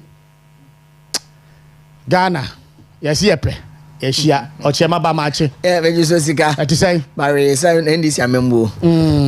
Barry Pa, I say, Osuna Tasso, Allah, Barry, two boba not dead, now bouncing back. Sure. Yes. Hey, Oziga, a minister in your as a na fetch you. Pomoda no munya course Mampenisi in front of my country say Obabe Minister for Lands and Natural Resources, Obabe Minister for Finance, Obabe Minister because we know what Sabe. O show more capabilities and the abilities when it comes to their sector now. Omoda show me sanwa. Who is completely who name anything about baby do makwa kotono. O share a year ora a year Harry Yamson. Wamubo ni this one kwada District Assembly Common Fund no administrator. The same thing waka ye enrich here no more esweni in. Waka sembi na eno no akire me say e kate across all sectors. Waka say enra news you know. Was say na wada na dwe suom. And the Minister of Finance a friend say congratulations. Baby a wo kro no very critical. Are you ready? Harry Yamson. Yes. Are you ready no so I am radio. Just say, one down soon. I can't to and can't cost round so. About Tony Profrim. So, are you ready? I say, yes, I am ready. Oh, no, Intino, Osika, what the mamma friend on Vencia. Now, when see a quay anymore. Maybe a fool. Watch out about maybe a fool, papa. Minister Mua. Asabu Wakaru. Very, very critical. You be some critical questions. You hear critical and specific answers. What to us? What the part of Abuna Nimos and you and what Kanya Yatimua. I know you're different from the old screen. I would say, Minister Mua can a simple baby. Actually, Ghana Nino when you would say, yes, I did done the canker at Chichiri corner. More bay, more the measures papa by the Guapo to us. Yeah, a theory minister on your practice. What is this? A theory, but often you bet me I can. What's Casano? One said they need technicalities being put. As some work and tutia and no more raw 1 year been walk. Say so now I red and they see be any yellow and into the eye. And so any red 3 months ya by a yan and so any other red no. Yes, 3 months ya by a ya and so now any other red no. I won't crop for more journalist Captain Smart or 10 cry. That you can't say who Edu abandoned and so or say Western region ha. NBC constituency executives and a two galam say no wabua mesubebua wabua mesubebua so na minister who are Western region I say elembele ohuna no okra no kokohwe o constituency mu excavators e gumo mu 2 day by day na I ready Sugana yo obi asmo kan say eboboba am say no kra na wo akro kutem na eboboba na mikitem abena ti say ofa me hoye Accra yewum na ne ekoso yidie on say minister waka assembi assemba ko bi eto mitrim o say assemba kromu a eni say ye raise okan brofo no kan sen eni say ye yema ne ye hu edi hu beto amanfo no so enso mo abreso galamsey Mujina that the then president Nadam Kweku for the council won't declare state of emergency. And so Mama Bresono must say declare state of emergency. I said you to Amapon. Here Emmanuel Amako Fibua. Ya the say na me money a ye. Ah ye nya chumo kroma wafa. Ye nya chumo. Chumia ye penti. Eya na ya dwene no ye hu bebia ya eduru sabre na akwada. Who Adam president Nadam Kweku Fado ne last one Shakasa Wakachira Papa no 101. Shakasa the Egyptians you are seeing them today you see them no more. Yes Exodus and he 14 and here ene akonya wote so kura ye bisa wonsam no and I wish so bia betumi insentuani bi obehia no ebe pra na kuma ebe bisa ne nsem bi sei also wontumi nya no also watena se kura nya yi mo ye nya atwom mera ho my baby I can't enye but yes yes promotion yetim and rather President John Dramani Mahama and this is no 8 regions or the aba na opiemu obanda I say sayo I'm say have a video to man why banda de ro fa to man this for ro de so am no President Mahama candidate that say a banner to trust some ne basabasa yo a wo mo no eno na di twa party ni mfuruma enti ya bo bi di so ma DC wo banda ho party fo ani so mo ntiase constituency officer wo ho oh eni o ma ni say susuro me ba twa fa video ni to ma me na ya hwemra sisi ya na fe ya mfa eye kwankrata mo boso no entoa so emfa ema banda Oma reset party office. Oma reset party office no kama pa. And cheese in the aboda so no. You to the form. And the next district a mu hwe ni mu. If some ye ni omu ye ni biemu a e mpo fiase. The next district also be reset omu party office no. Omu hwe ni mu sempo. Thank you. E tana down here. Mu tutu. Minim say wo ma buda na gu fam wo. Ana ceiling abe da form say bam omu hwe enso omu tutu ceiling no kraka wo de hwe where banda NDC ye je independence na sa office na ni wo aha anti ye sha se ye be reset sa pepepe no wo mo kobra ni ekura yinkonti ba wo de krom be de bronya makoma nan hey ayasebo etiaro no I don't know. I know. Womo ye adwuma pa. Resetting is on course. Womo ye adwuma. Okay. Enti ne bandano ene Peter Donjo se wa ni abon. Doggy. Eno ho. Yen ni fru. Na doggy. Ya eni fru. Enti banda. This is your maboni din ha enam so ama. NDC mabunu se ebuo ye be reset eye constituency office no. Peter Dongi. No mutu tunia man he. But constituency office no my is adu. No my tan sa make kan nyina gu fom. Won be kwaga jakuratum. Won so montiase won pepper paro. It's true because you see Bosha NDC abano campaign time no. Ohun no omo hihye ye. E kire wo party fo binom no. Enye no ho na nyoma bi omo ye no. Basika e France ye say because this is election no at because of one or two reasons ye na enim say ebi ni nia esi wo banda yi.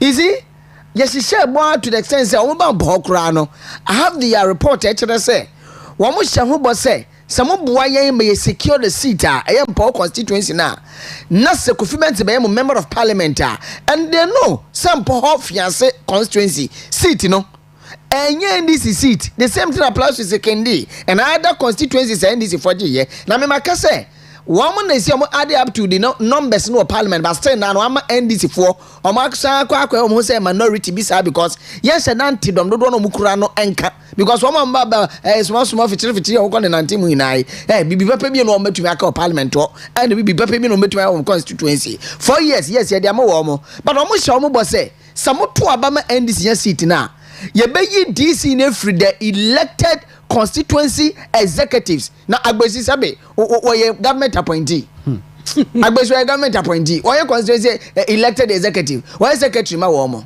omi njanhwe nim na ndisi mo ye no mo hwe nim se school fees very well ene ya woda kwa akrata mo boso tel yantisim ne yanku anim o fire da se yakebi ebechi tiefo biem na ya momma kwa ba e de aba no padwumedie no so enkrata ne mu sam da so me hyase Eddie a free the daily banner kuwakratanim or say independent, honest and credible.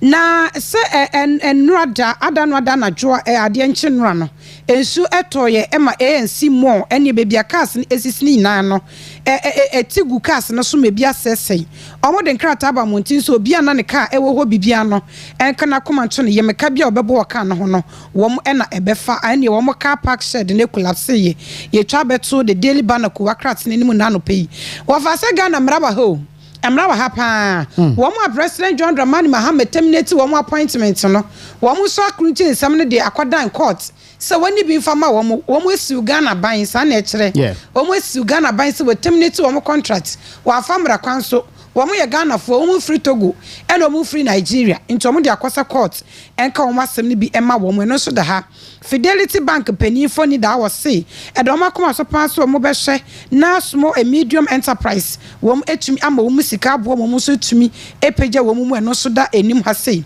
ye redu bo ahenda ha wone ne yere wo mo esiu Attorney General ene Iyoko adentia 200 million bail conditioner or Ghana cities bail conditioner to wo so nti wo mo esiu no mo nto mo wase daily ban enim ene we wo me for Daily Post and to so na ebre no nti me yimienu pamfiri mu na 24-hour economy no mo frase e filling station say yewra Godwin edidi tamakro say was say ebetumi ama bambo mu ayetin wo manyim na bambo mo so ni na say 24 hours ye be operate e filling station na we ye eduma was it 24-hour a filling station on operate filling station for na wo mo nye 24 hours dada say ebinu de mu da tie adugudinti no mo ye na adugudinti o mo giaye no eye akronfo yi a na o mo tom so wre no enti ade no wo ho de dada in any case any say wo se wo mo ya go ile pen enye asa sure because private entity no one fan nkwa any the business and to chacha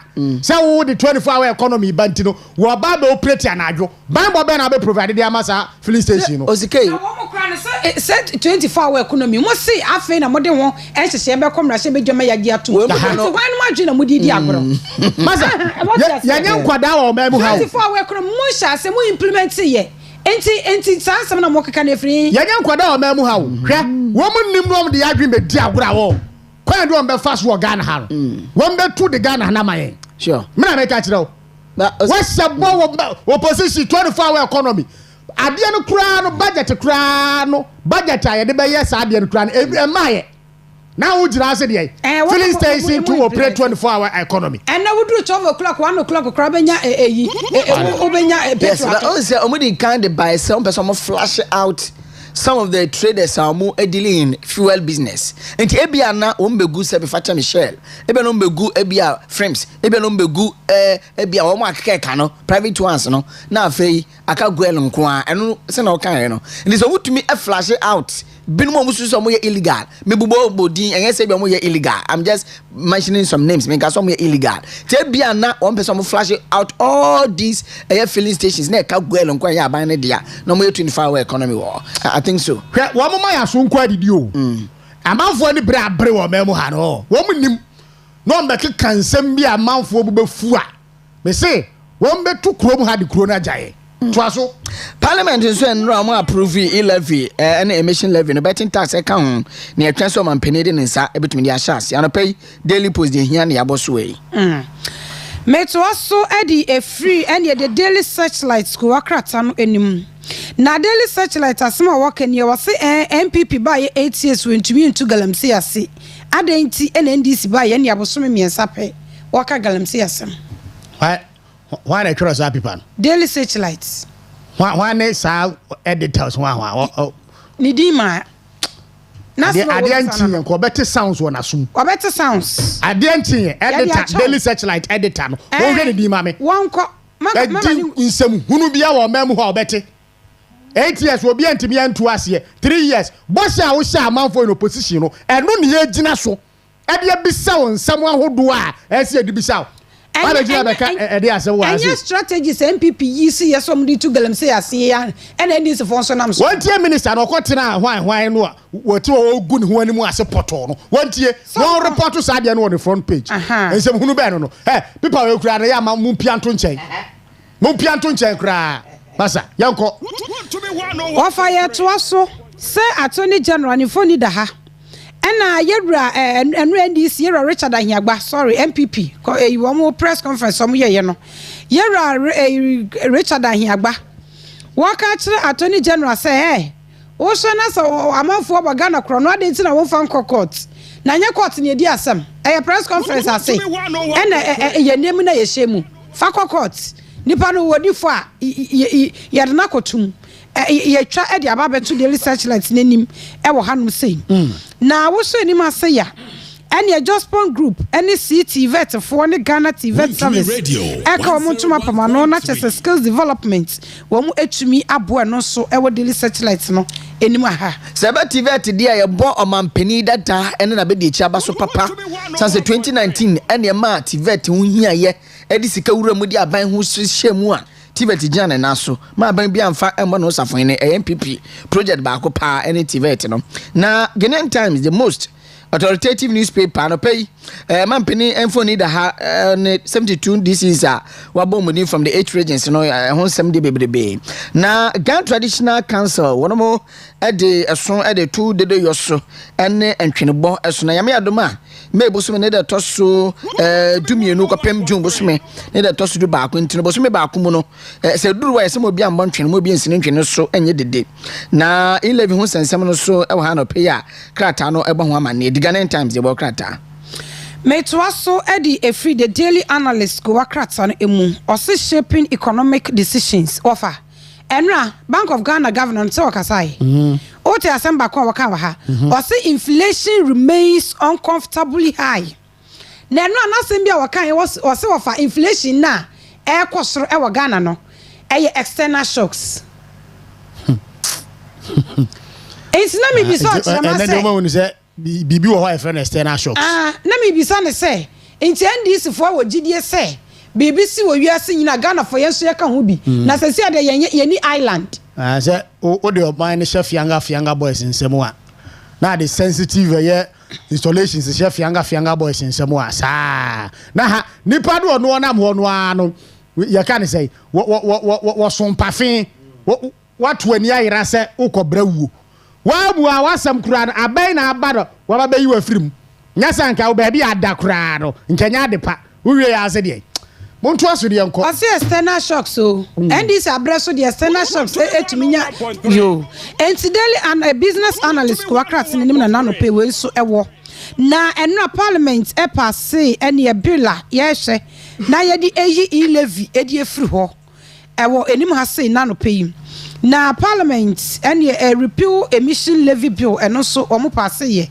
enrada ye hye emission na offer say emission levy ana emran de se omo okay by ya implement it omo ye fro kra okay it's business analyst ni me de so ayo daily guide and me so me fe no so na yin abra ni bi nsu ndi nkoma hodo daily guide de bokrata no so e de emfoni e de abane ewura Richard ahnyagba ne phone ene da ha enra nsemtwefo nhie mo ye wo party headquarters e wa salam down enkran ena o chemu se ndc amanyoko ne de apu Adia fan galamse fight omo yo ma adwen kura so mbe kon e de tia geshe galamse liga man no omo ntumi so nkuntia ne nne enkuntia mo china ile bi hu sense bet ni lotu na de na de say taxes gone ya mutu na anurachi ene yewura Peter Mewu kane wo hwemre hye bedwani kane so for no hwe keteke nkwan sem so ena before be fan no na onkoto to na no afia nura etiese release no concern the sky train is it $2 million Sky train sikabini ade no ya front to na no so kwache nsem na April 30th that is D-Day for Akutia MP no me adoma 30th April ne betumi edina asem no kra ntine krata no de ba ye ene de kosi ye ba daybreak do edi twato se yaka kire retired generals no asrafo ne bambo edum ekuru omo anom mpinfo da no a endei omo kwa mahum James obi anfa ne Land Cruiser ne mfamra edi se na edu victims no so eno arehosem yera muntaka Mubarak Asawase MP Asawase ye on interior minister hu no so the emo bag no I think so the is it 1,000 bags oh na me kama and when they say 1,000 gallons kama ana o koye no rukoduru ya fe ya say aha bese me hu figa na ye hwese betumi atwetwe kakra ba figa na free so ko yes what they do ani koduru afi edwed form an say we ade hia na ye we yo tiro na de bra na ye fa ye dey na ni die ye ni die se be je nan na je na say be si tiro ye ni die be de je na na tiro na when wo eja na ahye obi kwa waso me wa cement ba akomonye me wo nsuo gallon ba ko monye fa mixe me wo aboa kakra okwa so memo munti asese that type of politics na yi Ghana for yatra ejunu onu onim se o maboka onim obi kwaya ode 200,000 Ghana cedis ne 1,000 bags of cement ko ma no wante wa hunu no waso money anwa wo ma fanya de eni samina emprempren we mu money anwa eni samina o munyi senior ma samina mo so mfendwale na abia nwusie na abom mu abom all right my na mo ase papa ebusua yemfa eye ko ankrata mo boso ni nyina no ensi ase o chema ba ene abnasa wa mani ampo ye da mo se some 25 minutes gone past 8 anopai ma menchia empanimfo bi mechia eye mia madamfo Mr. Dame or Anaji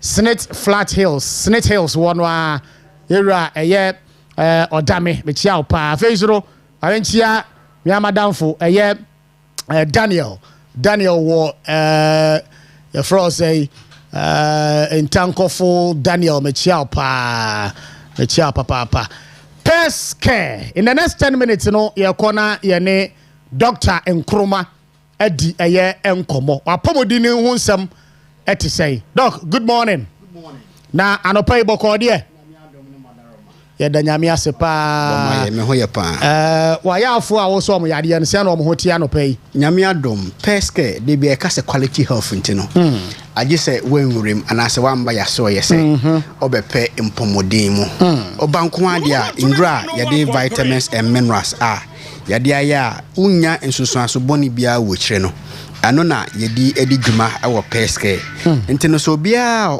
wanante ache obia yare ada na so ache no odeni be kire Peske nkwade a nyame be ya adom ma no so no ho ato no very well doc the kanfa eye Peske location and afi numbers etudwana yentinsin komoduma no pay me da say Peske ye Takoradi hamse ya anajo queen of peace ye ne go filling station and the 1.3 Peske obetimi afren 0557 73 85 and I say 0268 47 76 60 numbers me anyway ofre Peska ye be just fefefe na waka wo hia samakyerɛ na yanso ya fa kwan papa so a ye betimi abo na ye tu yare ase ama nti eno ho so asɛm no adopai ehemfa na wo de efa all right Peske ye wo anaje queen of peace dwuma de bebre na ye di yare bebre na ye ayahwe na ye hya ase no omo stretch marks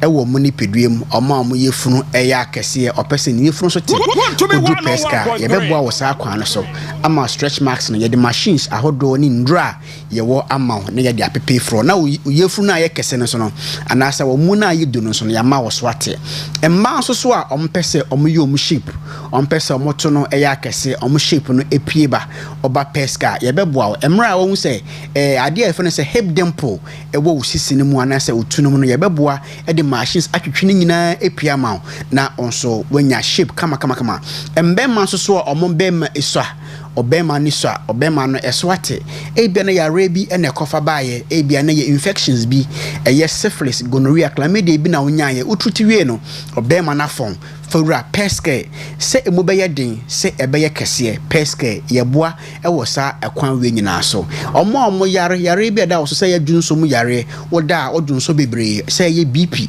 se ye dompe mu yare eno nko ade Peske udu ya so ya yehwe na yetimi aboa na yahwe kwan papa so a yebema wundura ebe boost immune system no na aboa ma yare bi a ahye owidi ma che no de hiane se won medro no ni nyina no ebeboa yare ne fro na anope de me pese meka ho asem ne se infertility awo ho sensem a ayem pempi no awarefo anase adofo ewura ware ma aye de problems bebre na ebefie no se wonu obi aware wonu obi aka bom se odofo na matena for more than 1 year 2 years na awo entimi mbae no mpempi no aye na ha adwen ewo fiefie mu de ntokwa bebre na aye na eba nti se ya se wonu ukunu betena anase wonu woyere etewo na bosom so bia na se bi wobuninsa awo entimi emba no aye na eno so eye nsempepi enti Peske ya fatu ho se ye infertility nkwade a ura Peska se oba no yɛbɛyɛ no informations bebree yɛbɛgada information bebree obiakɔ lab ham say kɔtwa camera kɔyɛ say bra ne nyina no yɛgada information a ɛwɔ system so a yɛde na machine sɛ de dwuma na yɛhu yarekora na ɛkɔfa baayɛ sɛ yɛ sɛ fibroid na ɛwɔ hɔ sɛ ɛyɛ sɛ ɛyɛ hormonal disorders ɛna ɛwɔ hɔ sɛ ebia fallopian tube blockage anaasɛ infections bi ɛna ɛwɔ ɔbaa no ho a bɛrima no ho nsuo travel kɔ na wodie ma ɛntimi ɛnkɔfa nyinsɛn ɛmba yɛbɛhwɛ na yɛaboa anaasɛ ninkosua no anaasɛ deɛ brɔfo bɛka no sɛ ovaries no ana ɛho atɔkyema sɛ ovarian cyst anaasɛ ɛho abobɔ mpomponya ɛwɔ ovaries no ho a pescare yɛdwumadie ne sɛ yɛbɛhwɛ na saa tomakyɛ no nyinaa no yɛyi ɛfiri hɔ no mu ɛnti sɛ wotie mi a numbers no ɛyɛ 0557 73 85 55 anaasɛ 0268 47 76 60 numbers wei sɛ ɛyɛ awoɔ ho nsɛm kwa na ɔpɛ anaasɛ yɛarɛ bi a ɛmfa awoɔ ho deɛ a frɛ pescare na yɛmboa wo ana mmarima no nso no adeɛ a ɛkɔfa awoɔ mu nsɛnsɛm nyinaa ɛbrɛ yɛn sɛ mmerɛ a yɛ sperm so no anaasɛ ɛbɛka sɛ yɛ semen no n'ahoɔden ate kɔ fam sɛ bɛrima bɛtumi ne ɔbaa ahyiam bɛrima bɛtumi ne ɔbaa ada mpɛn bebree anaasɛ hours bebree basa ne ho nsuo no anaasɛ ne nkɔmmoa no ɛnyɛ adwuma a awoɔ ɛntumi ɛmba nti pescare sɛ woyɛ bɛrima na sɛ awoɔ nso ɛho yɛ den ma wo a mpɛn pii no yɛfa wo ho nsuo no ɛkɔ lab ɛkɔhwɛ sɛ o sperms no anaasɛ o semen no n'ahoɔden ɛte sɛn ebi ɛwɔ hɔ nom anaasɛ ɛso na ate sɛ yɛ oligospermia sɛ yɛ azoospermia ebi a wakɔyɛ test ama yɛaka biribi saa akyerɛ hɔ a fa ne nyinaa ɛbɛda ne pescare na afei nso no ebi na ɔbɛrima no nso emu nyɛ den yɛbɛhwɛ sɛ infection bi na ɛde aba ana anaasɛ o prostate no krampa ɛnarehye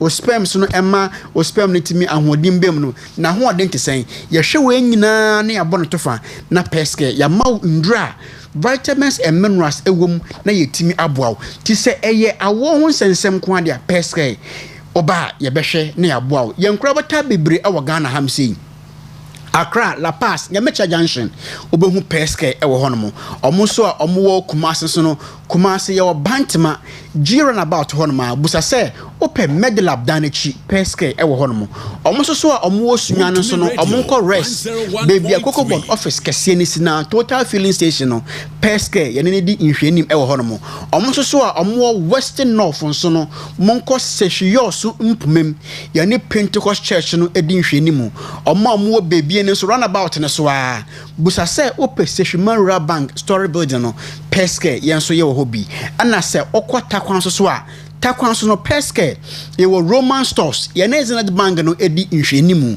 busa se ope Madam Obin restaurant no nechi obehu Pescare e wo ho no mu afen so no omo so a ye wo Takoradi ham se nyina no wodi weni e kire Anaji Queen of Peace ye ne Gold Filling Station no ene edi nhwani mu ti Arabia e hawo Arabia adawo so ache Arabia wanum ehu aduru ache ama wa bemabu se unum edrompo no bra Pescare na yento ye boase enhwe se yare na efore by etesen na yenso yenhwe na yenfa machines ahodo anhwehwe oni pediem na yenhu yare ne kon ene ne ti na yenso yemma edura ebetimi aboa enti enenso Pescare de yehwe ho asem kan ye ne se infertility both in males and females awo ho nsensem a ewo emma ene emmema entemu emra ma aware a o se awo etimi ba awo emba ti se bia wo yoba anaso ye bema na wutiem na se woni bema bi awo baako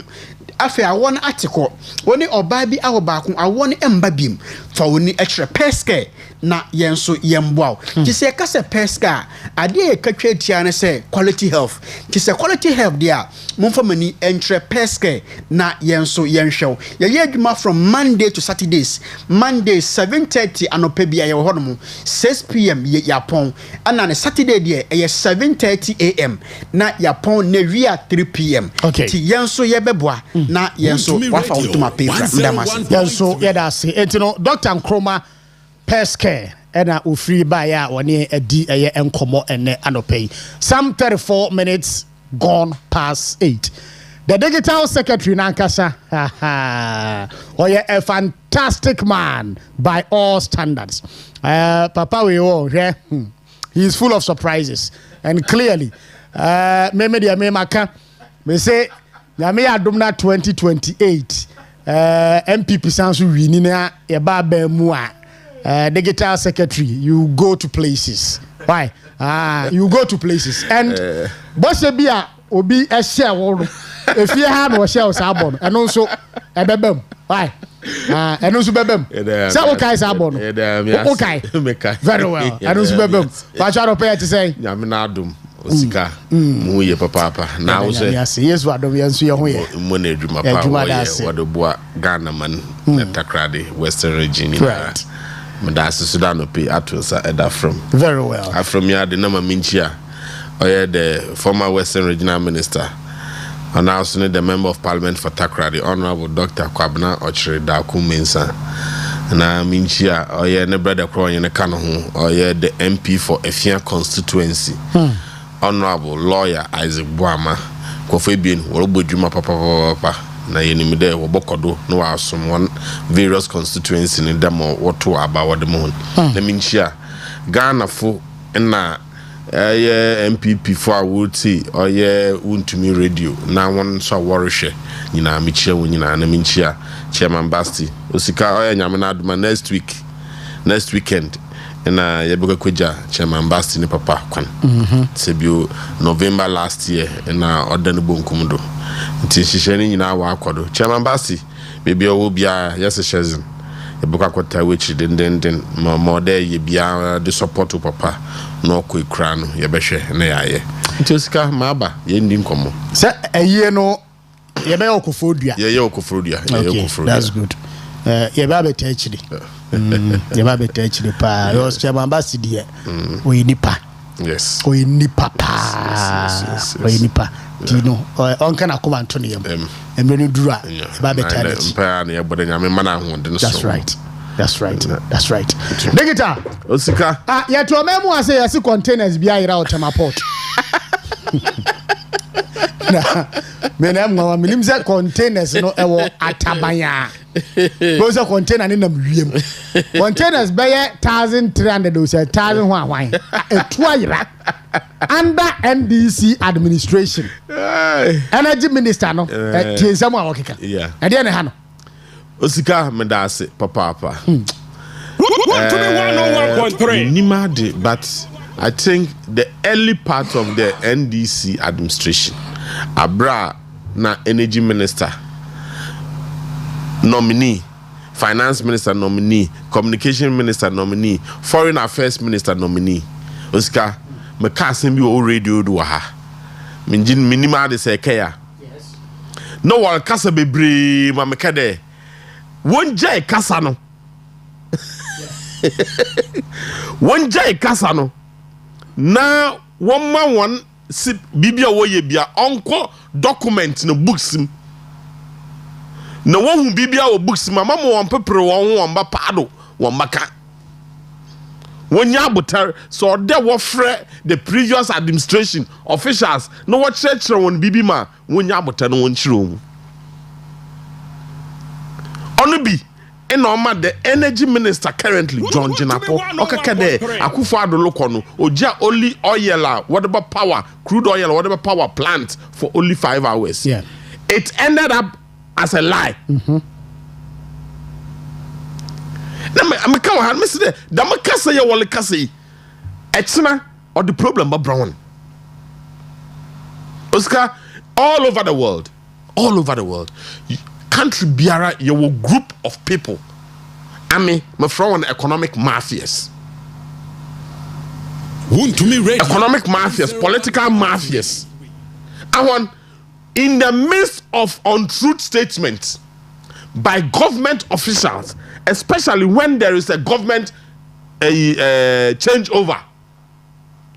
Ediagra ade what the be yo no winning bugwase and everyone went as a da. Yes. And bro, you don't give out information too much. Information too much. We both baby a loopholes in the war and these economic saboteurs within MPP, within NDC or by NDC, you know, Oscar say anya smart I don't want to buy Jono, a bunu. On the be no what to John Jenapoy. Oscar, and again, on the what to John Jenapoke, what to President John Dramani Mahama, because right from day one up to now, they have been very reckless. Reckless. Sure, Oscar, government Osun, Aban Osun. And Aban what's not do 8 years. Why when did you be what to abe we declare what form transition team? It should never occur to your mind that why do back out there? On them there what to abe win into no why a transition into ye me who baby a bibia. You are just destroying. You will destroy yourself if you get that notion. That what to abe Obia manage a country. Omano 16 regions, 261 districts, 275 constituencies, various government institutions. No, I'll point you as the energy minister nominee. One of your first statements on in there. Oh, ECG. ECG. Why a bazaar? What the cow? What the day? Wage a container? What seaport? What Temahabo? 2,500.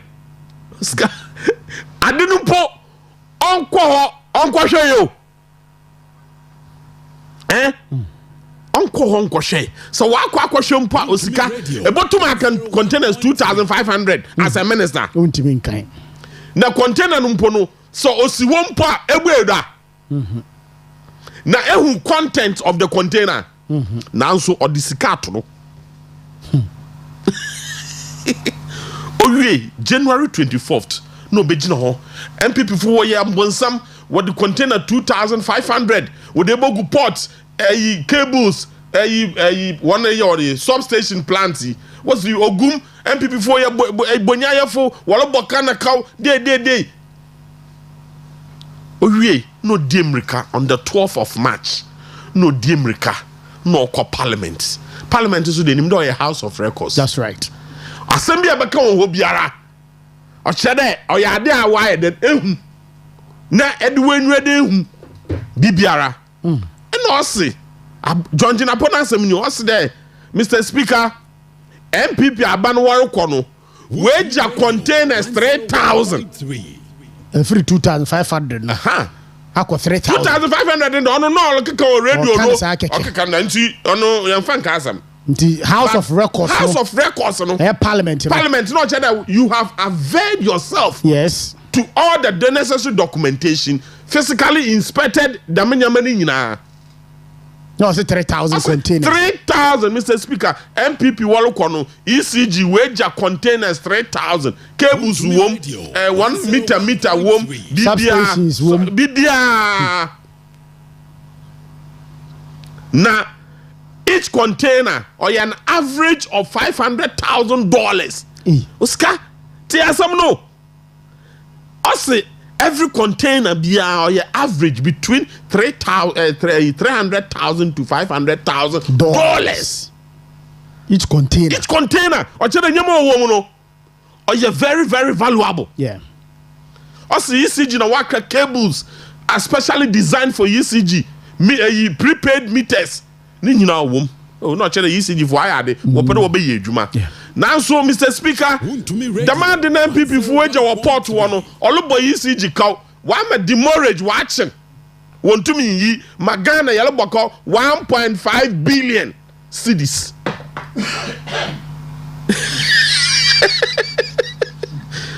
Also, Mr. Speaker, I have been to the port myself. I've seen it.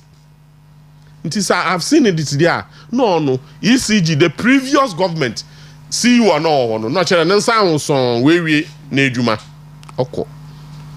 And in that time, no. In a 1 year ECG, chief executive, managing director, no 1 year. 1 year, no. No.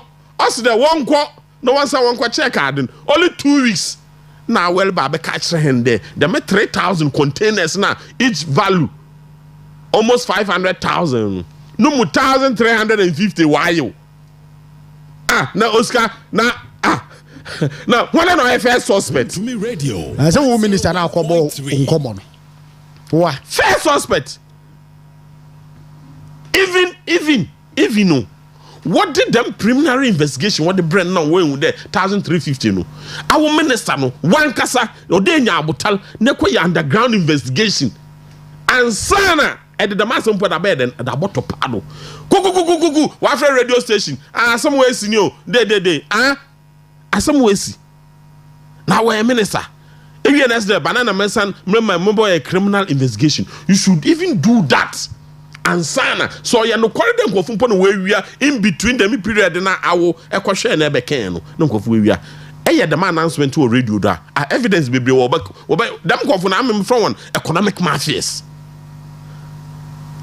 one anya this no was the blue army what kind of what the PMMC what the gold what require green army green army yeah what's what the gold why them gold purchase program ya Bank of Ghana na PMMC wali onya won wo dem reka wo chase ya ya mean na na be them ko fun want to man ko stop container 1350 will we what them habot Oscar no quarrel wo me in there containers no ko radio the economic saboteurs in the NDC wa fa economy the way we are 1350 and economic na boma enim score ya $675 million. It's gone. All because the president, John Dramani Mahama, His Excellency, and the Minister for Energy were reckless. Oscar, leadership, on your emotions. Even I miss a biokakra, I'm in secretary media. Oscar, a better than Ediagra, you will act on demand. No, I be sure I did 80. No, when you make guassi or then yabutar. A president what to abamo what's you in what's your president Mahaman in within 24 hours anyway direction on man I say the first directive I say all MMDCs they should step down hand over to the coordinating director and most magana wife here oh you ask that MDs one cycle one the hawks in the NDC were pressurizing the president no one sando only no sunsando onini the Ghanaian people should prepare for intensive doomso because nyama other ECG for 1 year no what be adwuma no ba ma doomso wako form drastically no ono necessary economic saboteurs in the NDC what for can be the way we are Oscar the minister for energy should step down. It is a shame or a disgrace because Oscar, Mr. Ghana Hayewa, say a minister na a president, na the emotions. Emma one more pressure, in they take a decision. A bit see, every one appointment. What to my appointment 24 hours. So no. Why? Because there is no deep thinking in the appointment na wale yano. Why yana keke? A president Abba. Nkofu why MMDCs, Nkofu why chief executive officers of various state institutions, especially the critical ones today, ECG, VRA, because I want to asamisia sika oye involved no onye you enya abotan na point to be. In how many dates there go one hand over more there by ABIF and one more appointment on the 1st of February 2025. You should take over officially by 1st March. Not the 1 month. And need the previous government now pointing and you look at decision be overtaken. You are involved. Yeah. Handing over notes. You go and check it physically. Yeah. When you're the staff, everything, and send a take over so that if you have any questions, you will be asked. Yeah. How do you say? I said, no, mistake be na elbe frama. No be frama. Me if you cry me. Oscar, share ended that yesterday. Listen, mistake. I listened to the Minister for Communication 3 days ago in Parliament. Sam Jata George. There was sacked 100 Ghana Post workers. Now, when I know my minister to me cycle workers, what Ghana Post, they don't pay them through the consolidated fund. Yeah. They don't pay them through controller or your internal one. 1.3. People have gone through the process. No, why for when we dream? A minister for communication, because Ghana Post falls under his agency and our ministry in Tino. Also the massacre one. Really? This is what we want to make Ghana. Yesterday, the immediate past CEO,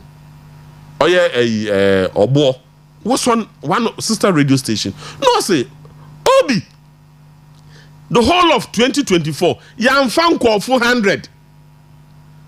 You found call for 70. Because almost 40 people are going on retirement. In a board, management, in a workers' union, what you do me there? You won't go for Ghana Post to why you Juma as casual? It be 6 years, it be 8 years, it be 10 years. Yes, it's why agree there. The monk of Funinano. I'm able to base on areas other one from Kofushimino. One for 40 out of the 70. It's our 40 now in Nkofu people serve under NDC time. If you serve under Akufo-Addo the time. No, why you want permanent? Why you Juma casual for 5 years, 6 years? Now Obaya. Ebeya, Esma sack the Nkofu Nina. What is the meaning of this? Yes, a church elder. This is madness, total madness. Yes, total madness. Total madness. What is the meaning of this? I want to transform Ghana Post. My in the Wali Yejuma.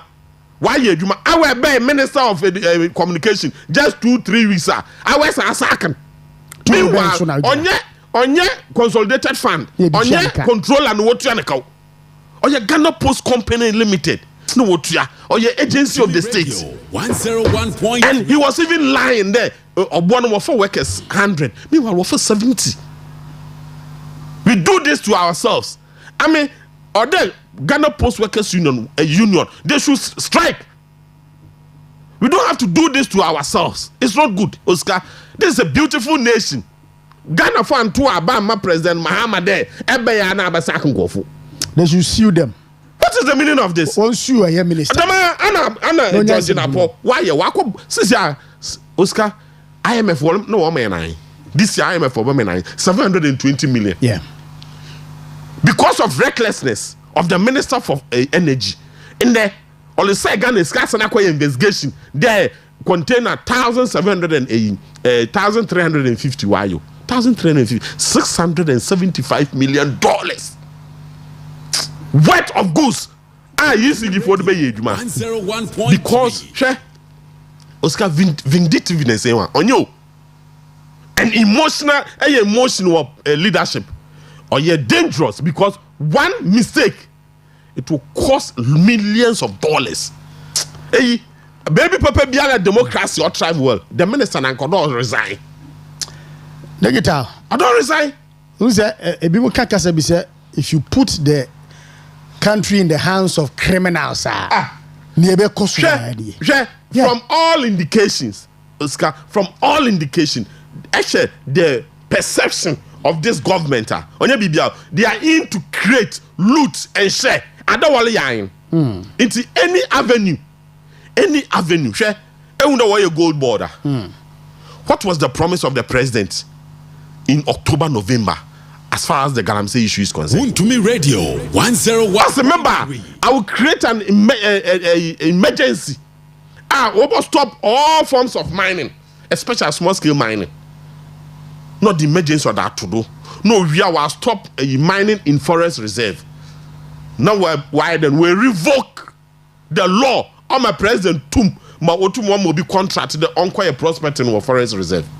Obe why in Mukumpa? Why? Because they've signed a pact with some individuals in the country to go and mine. No one is kind of why you fast, why establish gold board? No one told them gold, you know. Now 120 any individual bialuntum, private person bialuntum to gold. Wagana, I want to continue oboto. Or your well calculated plan to do that. It is a minister there. Hey, you want to be we could take over 9 forest reserve. No, why are mining? Na Ghana soldier will need a throw over to me. Them kofunako. Or your plan. I will push one uncle for what the 1 year. That is why the president only the moral right to say that the emergency eyi me that to galamsey do ontumanka more than no lip service. And this country you're careful Oscar the part of President Mahama all around the country no we are going into the ditch. What the agram obesi when you put power in the hands of criminals Oscar I'm a Kofi I'm Muslim. I don't envy his position. TV so. Oye bibialo. Onana Bernard Avle or defend now on November this October asama na yele ken. Abene to won pe do di adwuma. Asama yele ken won to fen adwuma. President Mahama wan ka do be free all galamsey yes a watch one. Yes. Owia no the one excavator am wana. Oben we free wana. Meji Brian no so le chinkofo. Go chi o magum. Meanwhile okay che Ghana for there. The Munkofo no nya one na woye galamsey. Na your campaigns no. Yeah. It means no one. Because he has been a president before. 101. Into Oben watch campaigns na. Into Oben then in a galamsey no. Since ya no why we budo. Why? Because one madam one Munkofo no one agreement to. No we pay one. Campaigns na President American. They were part of those who sponsored them. No we pay one ekogum. 1 year forest reserve. I'm going to say is it not happening to equip here no? Also, what's we revoke all licenses our issue. For small scale mining. Yes. Maybe what's we revoke from after December 7th. Equip here no then. Or say the government is secretly he made issuing licenses. Secretly issue licenses. Mo wa bane equipment as do. What about to galamsey? No makwan. No one no the mad no. As I say, I don't want you know, Oscar, or you're dangerous. But they are doing it because they think they have the support of Ghanaians. They have the support of Ghanaians, and it is early days yet. What kind of also when you have a President Mama or what? The dangerous ones no name there. So on your hotel, no on the state of emergency to galamsey do no you know what to nyama. What about you know the Ghanaian people will know their real intentions. It's the damage state of emergency to yenya mafia, yenya gold board quickly. Yama yanko no go to galamsey. I share the list of DCs our Western North nominees. No, yes. Ashawana. Now before then, what was the report coming in from the Western North? The secretaries and chairman for no. Yeah. They were those who were leading the galamsey menace, including the MP for our win. Shall listen. The Munkofo one nominated, they will become the chairman of DISEC, District Security Council. Now you want to also know where galamsey na. So you quite for me, I'm our MPP and Ghanaians, especially Ahemfo, Asofo, they should appeal to the president. There, the parts now Orokono, he should not kowtow to the hawks in the NDC. Or them, what they are grabbing, Oman Orokono, we are on a dangerous path. Mobesino, what they are grabbing. Okay, thank you. Emmanuel Kwabla Tokono, digital secretary near the Freno, NPP Takoradi constituency secretary. Ohio Brenwa, some 58 minutes gone past 8. President John Dramani Mahama said a nipa miensa bi atro petition the abeto no pono so na wahwemu amene wa refer petition to the Council of State.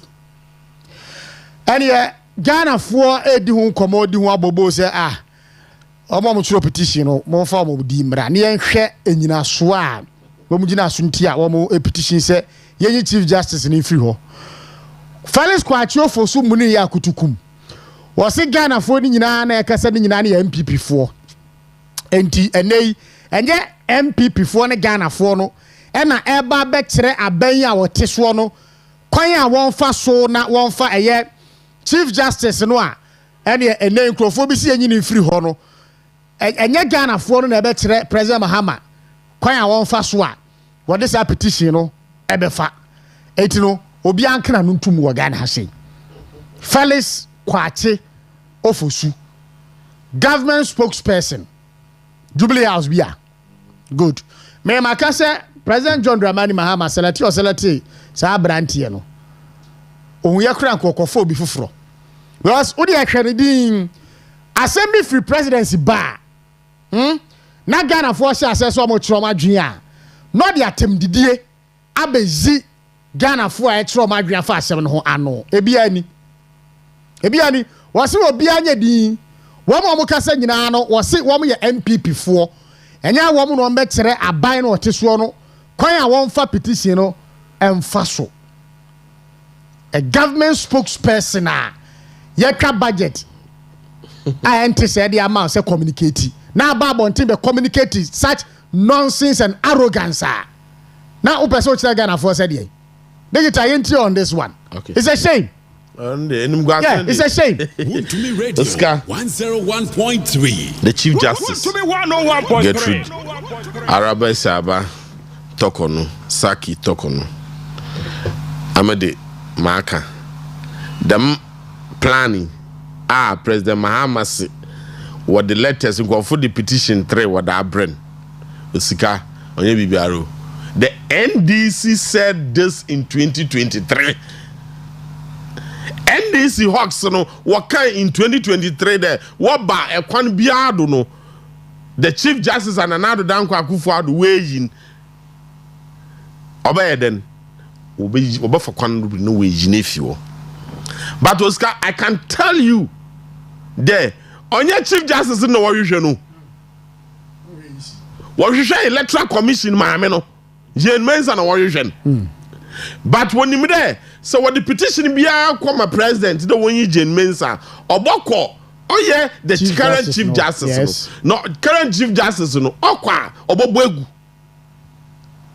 Sure, Oscar, the mama me Chief Justice here. Gertrude Tokono, Oscar. Hey, NDC, wapa wanka mo wapa the work bia mo onye mo wapa the way bia. Hey, Ghana, the law is the law. I've taken my time to read some of his judgments, rulings, especially the Court of Appeal about Gertrude Tokono. Look, I love reading her judgments. Very simple English, but almost all the time, no, she's always talking about the law. And Oscar Ghana, in Penbebre, obi wa na adwene ye ne de ono or evidence ama odru court one was subject ne evidence na nyama bebre to the facts of the case na if he is finally found wanting na adwene the judges waje bribe. Look, Oscar, when you reach the High Court, the Court of Appeal, the Supreme Court, Oscar, a mistake na say ekwaye ruling because who really know and judgment it will be subject to thorough after the investigation, after the ruling, it will be subject to thorough investigation by independent people. And when they Osika, the judgment here or your chrono judgment, it is not founded in law. The NDC should give us one ruling of Gertrude Tokono to prove that no ruling was not by law. No, your nanny emotions, nor the case. And I will appeal to the National House of Chiefs, Christian Council, Catholic Bishop Conference. For me, I want for one anuntum because partner President Mahama Namodono or you're dangerous. Oscar, share a constitutional democracy. There were 3 major arms of government. Or you're the legislative. Another government, then legislative, and the judiciary. Yeah, the executive, the legislative, and then the judiciary. I will always go with the judiciary because I want an independent arbiter. Most of the time, the executive and the legislative, most of them, urban issues be why selfish. But at the end of the day, when you're selfish, brother, or you're the judiciary, no, anyone but use Mbrana Ghana. Ya job to me, governor, I want to be interpret. A boy there, Bibiala Kotodi, Olintina, so what to aba na say intasi nim na do kwa one kind of stand for come politicians in parliament. That's right. What's the for judiciary? What do I was am asem no see. One go for pinch it in mra. One go for imbra. Na da to mra. Na ye hu de oh e no wini. Oscar Dama not only ten and now Danko Akufo-Addo in 2013 abraya to 2012 election now on trials of the court after 8 months where you ruling no I disagree but I accept. Why? Whether you accept or disagree, the ruling of the Supreme Court is final. And at that time, MPP was Justice Atuguba no more bribe. Bribe. Ruling no. On another subject to investigation. The one ruling is it truly founded in law? The man wali is Nancy. Just before Akufo-Addo boko, so what the petition command. Yes. No, you chief justice. Yeah. Akufo-Addo was you are a frivolous one for tension. Akwa no. So be any. Akufo-Addo kofie, akwa retirement. Mama be. What say we using? Why? The hawks in the NDC believes that the MPP has packed the courts into assembly of the Bokobiano. On court bed and obediamon and getting rid of the chief justice is one part of the solution to one perception. Oscar, I have at least mini bebre, but I've seen from 1992 the best in there. MPP what to win great cases in court even when they are in opposition. When they were in MPP co-opposition for 30 years between 1969 to 2000. Nana Danko Akufo-Addo to lead the MPP between them military regimes. What the case was court. Meanwhile, the then PNDC, NDC. I want to know why appointment for over 25 years of judges. Akufo-Addo call on other lawyers. I could tamper on them. What them run what to court at them run to one. Oh yeah, then the judge. Obubum Ranodo. Yeah. No bekede or the Najan Dreka. Obudamon. Onitina Akufo-Addo, landmark in the history of this republic. Landmark cases. Echo Ghana Law Review. Akufo-Addo ni cases. Wodusiade. Chachuchi Kata ni cases. Wodusiade. Why? Because what them bra, you know what the ejuma. The man the wali or a scam. Yeah. Or a scam. Or your Nimgwase, or your NDC Funala led by President Mahama. No, I should what them call for. No, I prepare document. No, what do call what do come a Council of State. Name, Yalikan Council of State in some Wabaka. Na minimum there Council of State war committee or your constitutional and legal committee led by Sophia Akufu. He was the immediate past Chief Justice. 101. Ofiwa Sana get to talk on all about. Yeah. The Yalisha, no response or the Baba. There are the mraba ye juma and or the emotions be ye juma. You saw the chairman of the Council of State, this man, former Speaker of Parliament, Do Ajao, yes. A lawyer. Yeah. One Radio 101.3. That is why one pede what didn't call for Krona. What the petition about when it didn't what about to go? No more boy, one more idea, you better for some of the abba. And as a one pede what did what about then? What about to go? One more for petition, what about the petition? What about one grounds or yes, because the party now it should be known by the Ghanaian people, except the one who there would identify prima facie case. No one set committee now and sign. Oscar, the truth, me say I don't want or you're well planned because they think there.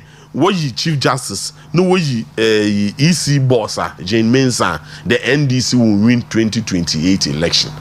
But you see, I'm a marker. I say the Ghanaian people, when they decide to vote against you, it is not about removing EC boss.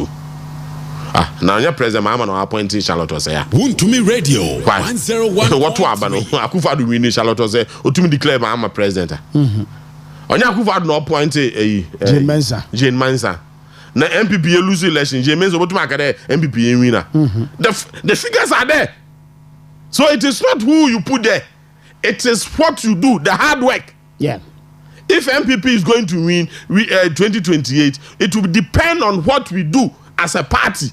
the hard work onye James and oboboy me win election onye get to talk on no oboboy me win legal cases for court Godfrey Dame we lose cases for court yes na get to talk on onye chief justice no lose or blame get to talk on her interpreting this and we lose election we lose case for court no was the chief justice Odimon Kwacho for say MPP cannot lecture government on handling of petitions for chief justice's removal. Say for me these are unnecessary political talks that only arouse feelings in the minds of the NDC. I am from Akasa. Sure, Oscar, and sometimes even in MPP, the man be between. If you and you're careful when you are in government, you think everybody obialo only government mo nim nyansa. Wuntumi radio. What can some trawa emfa? And every wiase no, e bon wan there wan kasa eyi amankofo bebre mpo won buefu. Why? Nkofo petition the won chief justice why? We want to know the kind of people what did them petition whatever. And that's one Ghanaian say. We want to know the content of the petition so that we can subject it to thorough discussion. Inti amfada me di number. Inti eko ochere council of state or na council of state work no. We couldn't identify any prima facie case. No ochere dem kofu wondi in why then why you sometimes democracy no one kasa president Muhammad is there run transparent government why this is a run opaque government you see sometimes I don't know and what can some no spokesperson will throw off thinking there in the nonsense no be our Ghana kwane die sa boy no so boy so die sa boy no Oscar, governance in governance and now we know 78 million they use 1 year in can them to be 78 million Ghana cedis what I am on the foreign communication with presidency 1 year them to be and I was asked with the Ghana for yes because power drunk and this is it's both in MPP and NDC MPP and NDC Ediagra. When you are occupying such high offices, you think you are knowledgeable, and our wisdom always we are seeing in us Ghana Nibia. No, on your damonoti, or your brase, they are behaving as if they are in opposition. And with some if you are Alakasa, I want to Mustafa Bandi. When they are speaking, they think the Wuniminyansas no Bia Ghana. Oscar, that is the reason why a lot of people. We see Nyankopon and down with a lot of knowledge. Our bottom that man, or because of some of these reckless statements, until they don't avail themselves to the public service, they will stay in their private corner, do their business, get their money, look after their children. Kakro bottom contribute to society. Or contribute. Oh, Nyankopon time and Nyankopon for no work. So for me, to be Nyankopon by your adom nebe your opportunity to serve at the highest office of the land. You have to humble yourself. Oh, Ghana for once we petition or pay okay, you're the bottom president in him. Ne time a president or release my Ghana for your own with the may. The next question will be that now I didn't know be actual letter and pay you in the actual letter. Now so I didn't want some about to who to tuano ma ho de why did you tell us? You don't have to inform us. Just write to the Supreme Court, Council of State. Council of State, what the response now I'm catching him.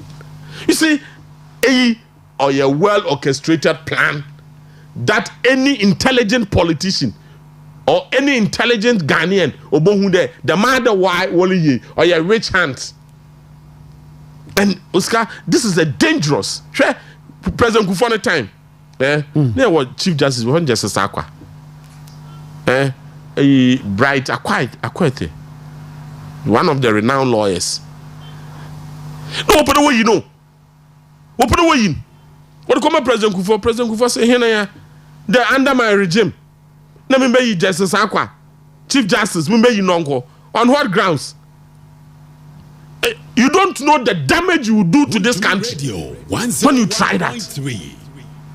Me say about to my sebio painful about to my young kwasedi bia as president man phone call judiciary. Don't try. Oscar, they will discipline you. Say John, no tell radio do, no wakasa kasa. Samia uku other NDC boy atu bigger. Painful. What are some about to painful on no one discuss. No one can want some. I will enter say and I will watch you. Never quote radio. Do election. Chief Justice now, Justice of the Supreme Court. Election on Aruba. Some was one. They brought them down. Sir John Olusu General Secretary election of the MPP because of that. To me radio. He lost. Why? Because General Secretary of a party. You should be reasonable. Or there now so even though go for penasa no work no the minimum gwasa we go Supreme Court no entum mfem begina enim na ne Ghana for kasa on behalf of the party. You can serve at another area.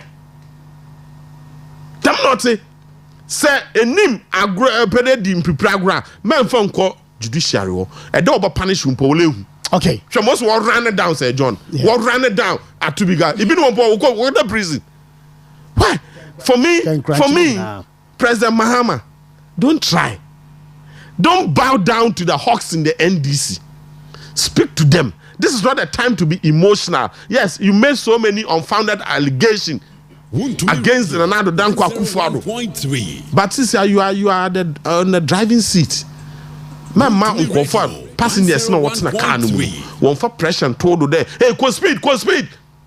Hey, you that branch no, maybe another branch in the car before which leba. Nyabotel. All right. Catch someone. Hey, Munkrofo, passengers when Nyabotel. The baby I want him lokono. Acquire true. Okay. Midagra, Mubufuma, Asmo Bisino, on Yasan Papa. Very well. Negetama, yeah, Nasi. I was Yami Humani to Nafra phone so Emrem 0248 071174 0248 071174. Hello, good morning. Someone Osika. Nana ya new Takoradi and Tiwano pay. Osika Edika to Anape na secretary na member na baso. Osika Anape meya kwenye maminchi national chairman. Enchibisi yako. Obia Osika Osakana na wichi na mame. National chairman ono michi nne. Me pese me kana na pese Osika. Ghana for younger. Asema esi wo vital region. Say ye really bad sika yi try aye de koi. And the asema to Asante 4 Asante 9 edu market she asema ato mo kwa kwasa Asante 9 a mo di seminar amu eni edebe na mo de ko ani toilet room na mo de ko ko mo mo amaya ya tim onwe ni guase a omo ko omo yan ya omo se omo mpe omo ni seminar no omo mpe nko nse obi ejesi ase uba no baba se na abua na aye ne mo a kuni seminar e na wo de baba bua no we tango fo we Osika ene ya to abade amomo o mu di o mani sika aye ko no ni ba o mu di baba o mani o Osika if me de bia me kan kana fo yan kasa me ya kwakofa ba yan tro ya de ho. Okay, thank you. Hello, good morning. Good morning. And now di baby afraid if me de forcing because I see chufu the man. My entio menua. Osika mama maki. Yeah, bro. For sabo digital baso mame. Yo. Obo na beti mame. Ebo me here no me da asisa do pe waka no. That's right. One I said about all. Oh, okay. Oh, I see.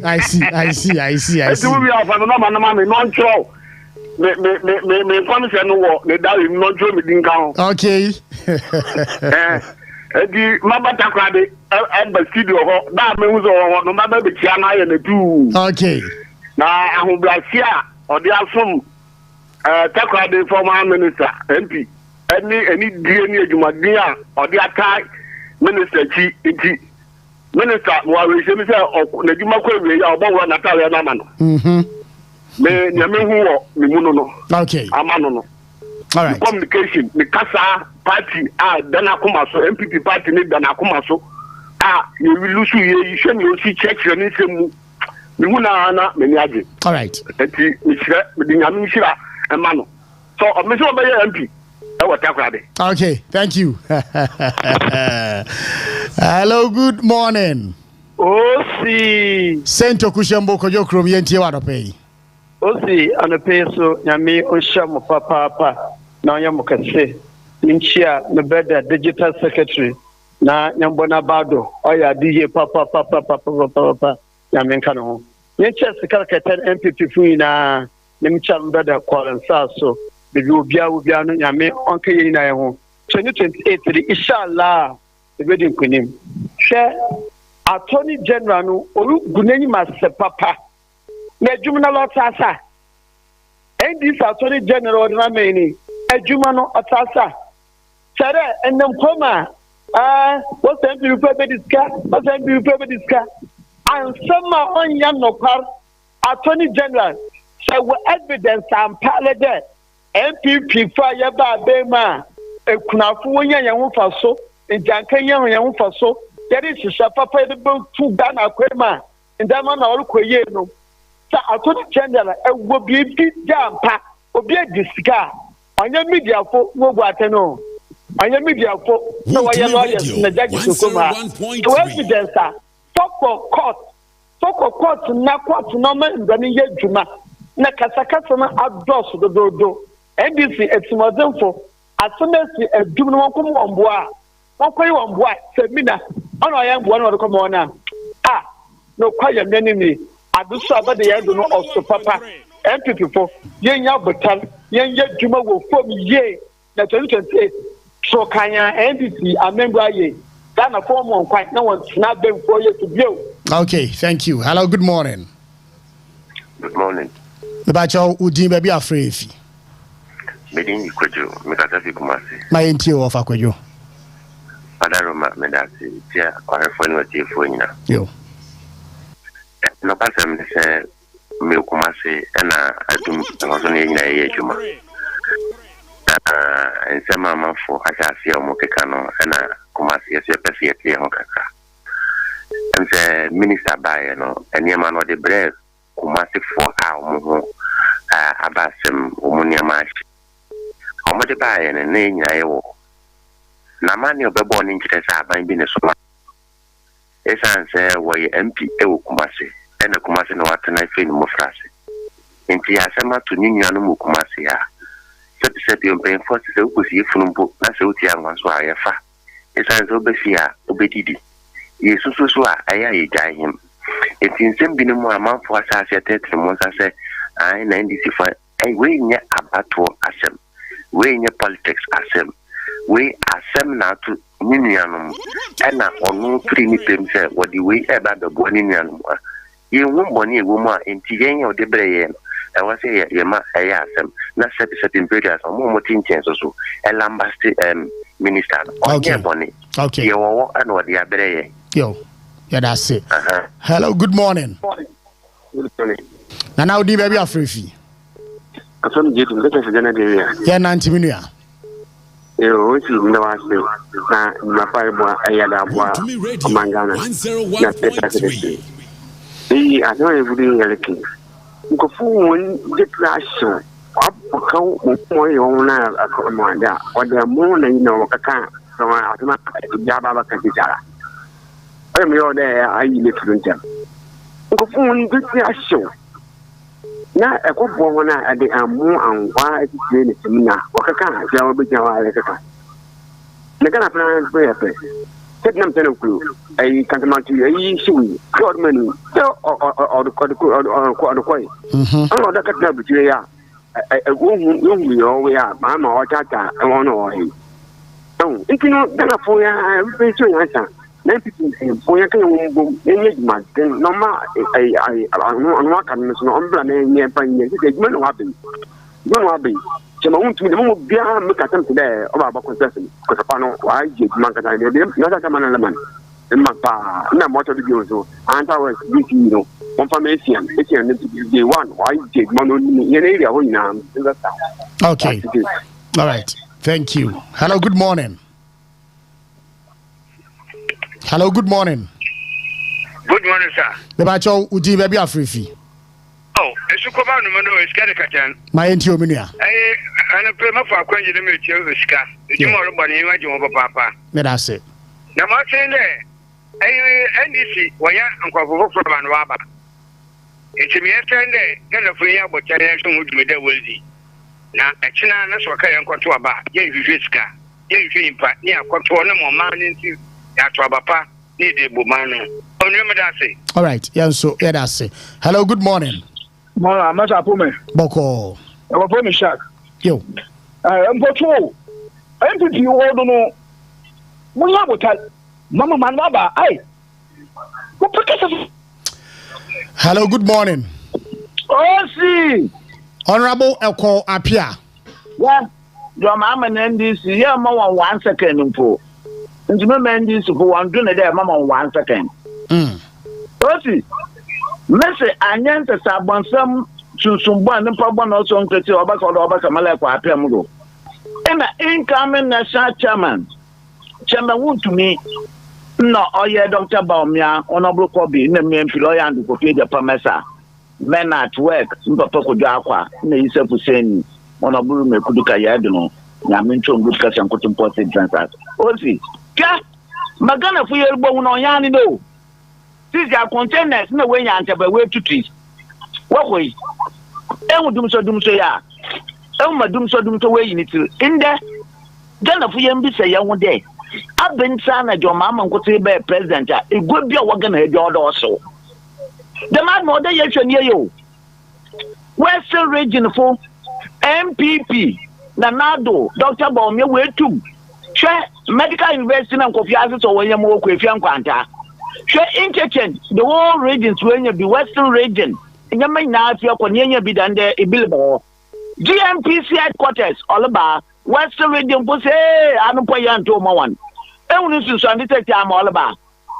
Only to Sandita, and you may not wait them all about. No, see, Mameka 2028. Mr. the Messiah more point to the Alato. They are quite to Abama yet that Yambo or that Yan and more that. I comment baby after sooner than the festival, not your mamma. And then this for the Sister Chief Justice Yama, Osi, I'm Makacho Prince. Your mamma, why not you do obey one? And I say, actually, Mawaka or more the junior rank. No, necessary so all Chief Justice Gonna your constitution. Oimo, democracy in him. Into pay for what could be our for Imam.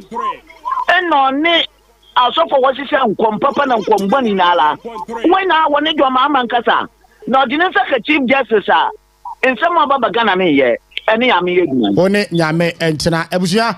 Your friend Bessia say, digital or final a year comment na your father. Mamenda was in Amenda Krunia said there were twins over the frame. And Amenda, I want to when your quan was wafre or radio do and I nipa crush am come missing medenya that was ska dema yakan President Mahama, especially on the issue of Galamsey. He made a lot of promises. To be frank, he accused Nana Adodankwa Akufo-Addo the honor no all sponsor Galamsey. Wabe obiale hu de damen samo keni na no nya no kwar. Ame mamoto to asren. The minister say Galamsey or a collective fight. Mamoto to asren ansa na MPP ni bia obeja atum na oboboa the ma bani mo wa ko Galamsey no. President Mahama, he has to come publicly apologize to the former president. Then appeal to the rank and file of the New Patriotic Party and all Ghanaians. Na hinya yemwa na Galamsey yentumi entrase. Okay. So the baby Galamsey look on Uska or dangerous for this country. Now on the issue of the so the Chief Justice and the Uska time no so na ye de na no botumbi Usane there we don't have to allow this government to succeed on this diabolic plan. Because it is dangerous for our democracy. Oscar Medawasi, Yanso, Yame, Sharabushia, a honey, I didn't know, AC, Yana production team, I say, Ochamaba, Yadase, Abna Medase, Same, thank you so much. Badges, thank you. Kelly, thank you. Mana Prek Medase, Midinio Scanny from Manso, Mitina Mudima, Bermaba, Nana Kunedu, Abupra. ɔkyena efiada enhyia ne ntoa so ye ma emusu a yɛde wontumi sports buffet ɛna ɛtoa so ɛde ama fancy di maria ɛna capo di supremo ɛne team ni nyinaa nso ɛtena se na sports a emu nsɛm akɔnɔ ɔmatumi ɛde aba asɛm ɔyɛ kɛn ba akɔpɛ uhyia no aserekyerɛ no kyia no nipa nsɛhwe ɛnkyɛ na nipa de amia 6 feet ɛyɛ adakatea adom bidum yɛ ne a wɔkyena bɛtoa so good morning.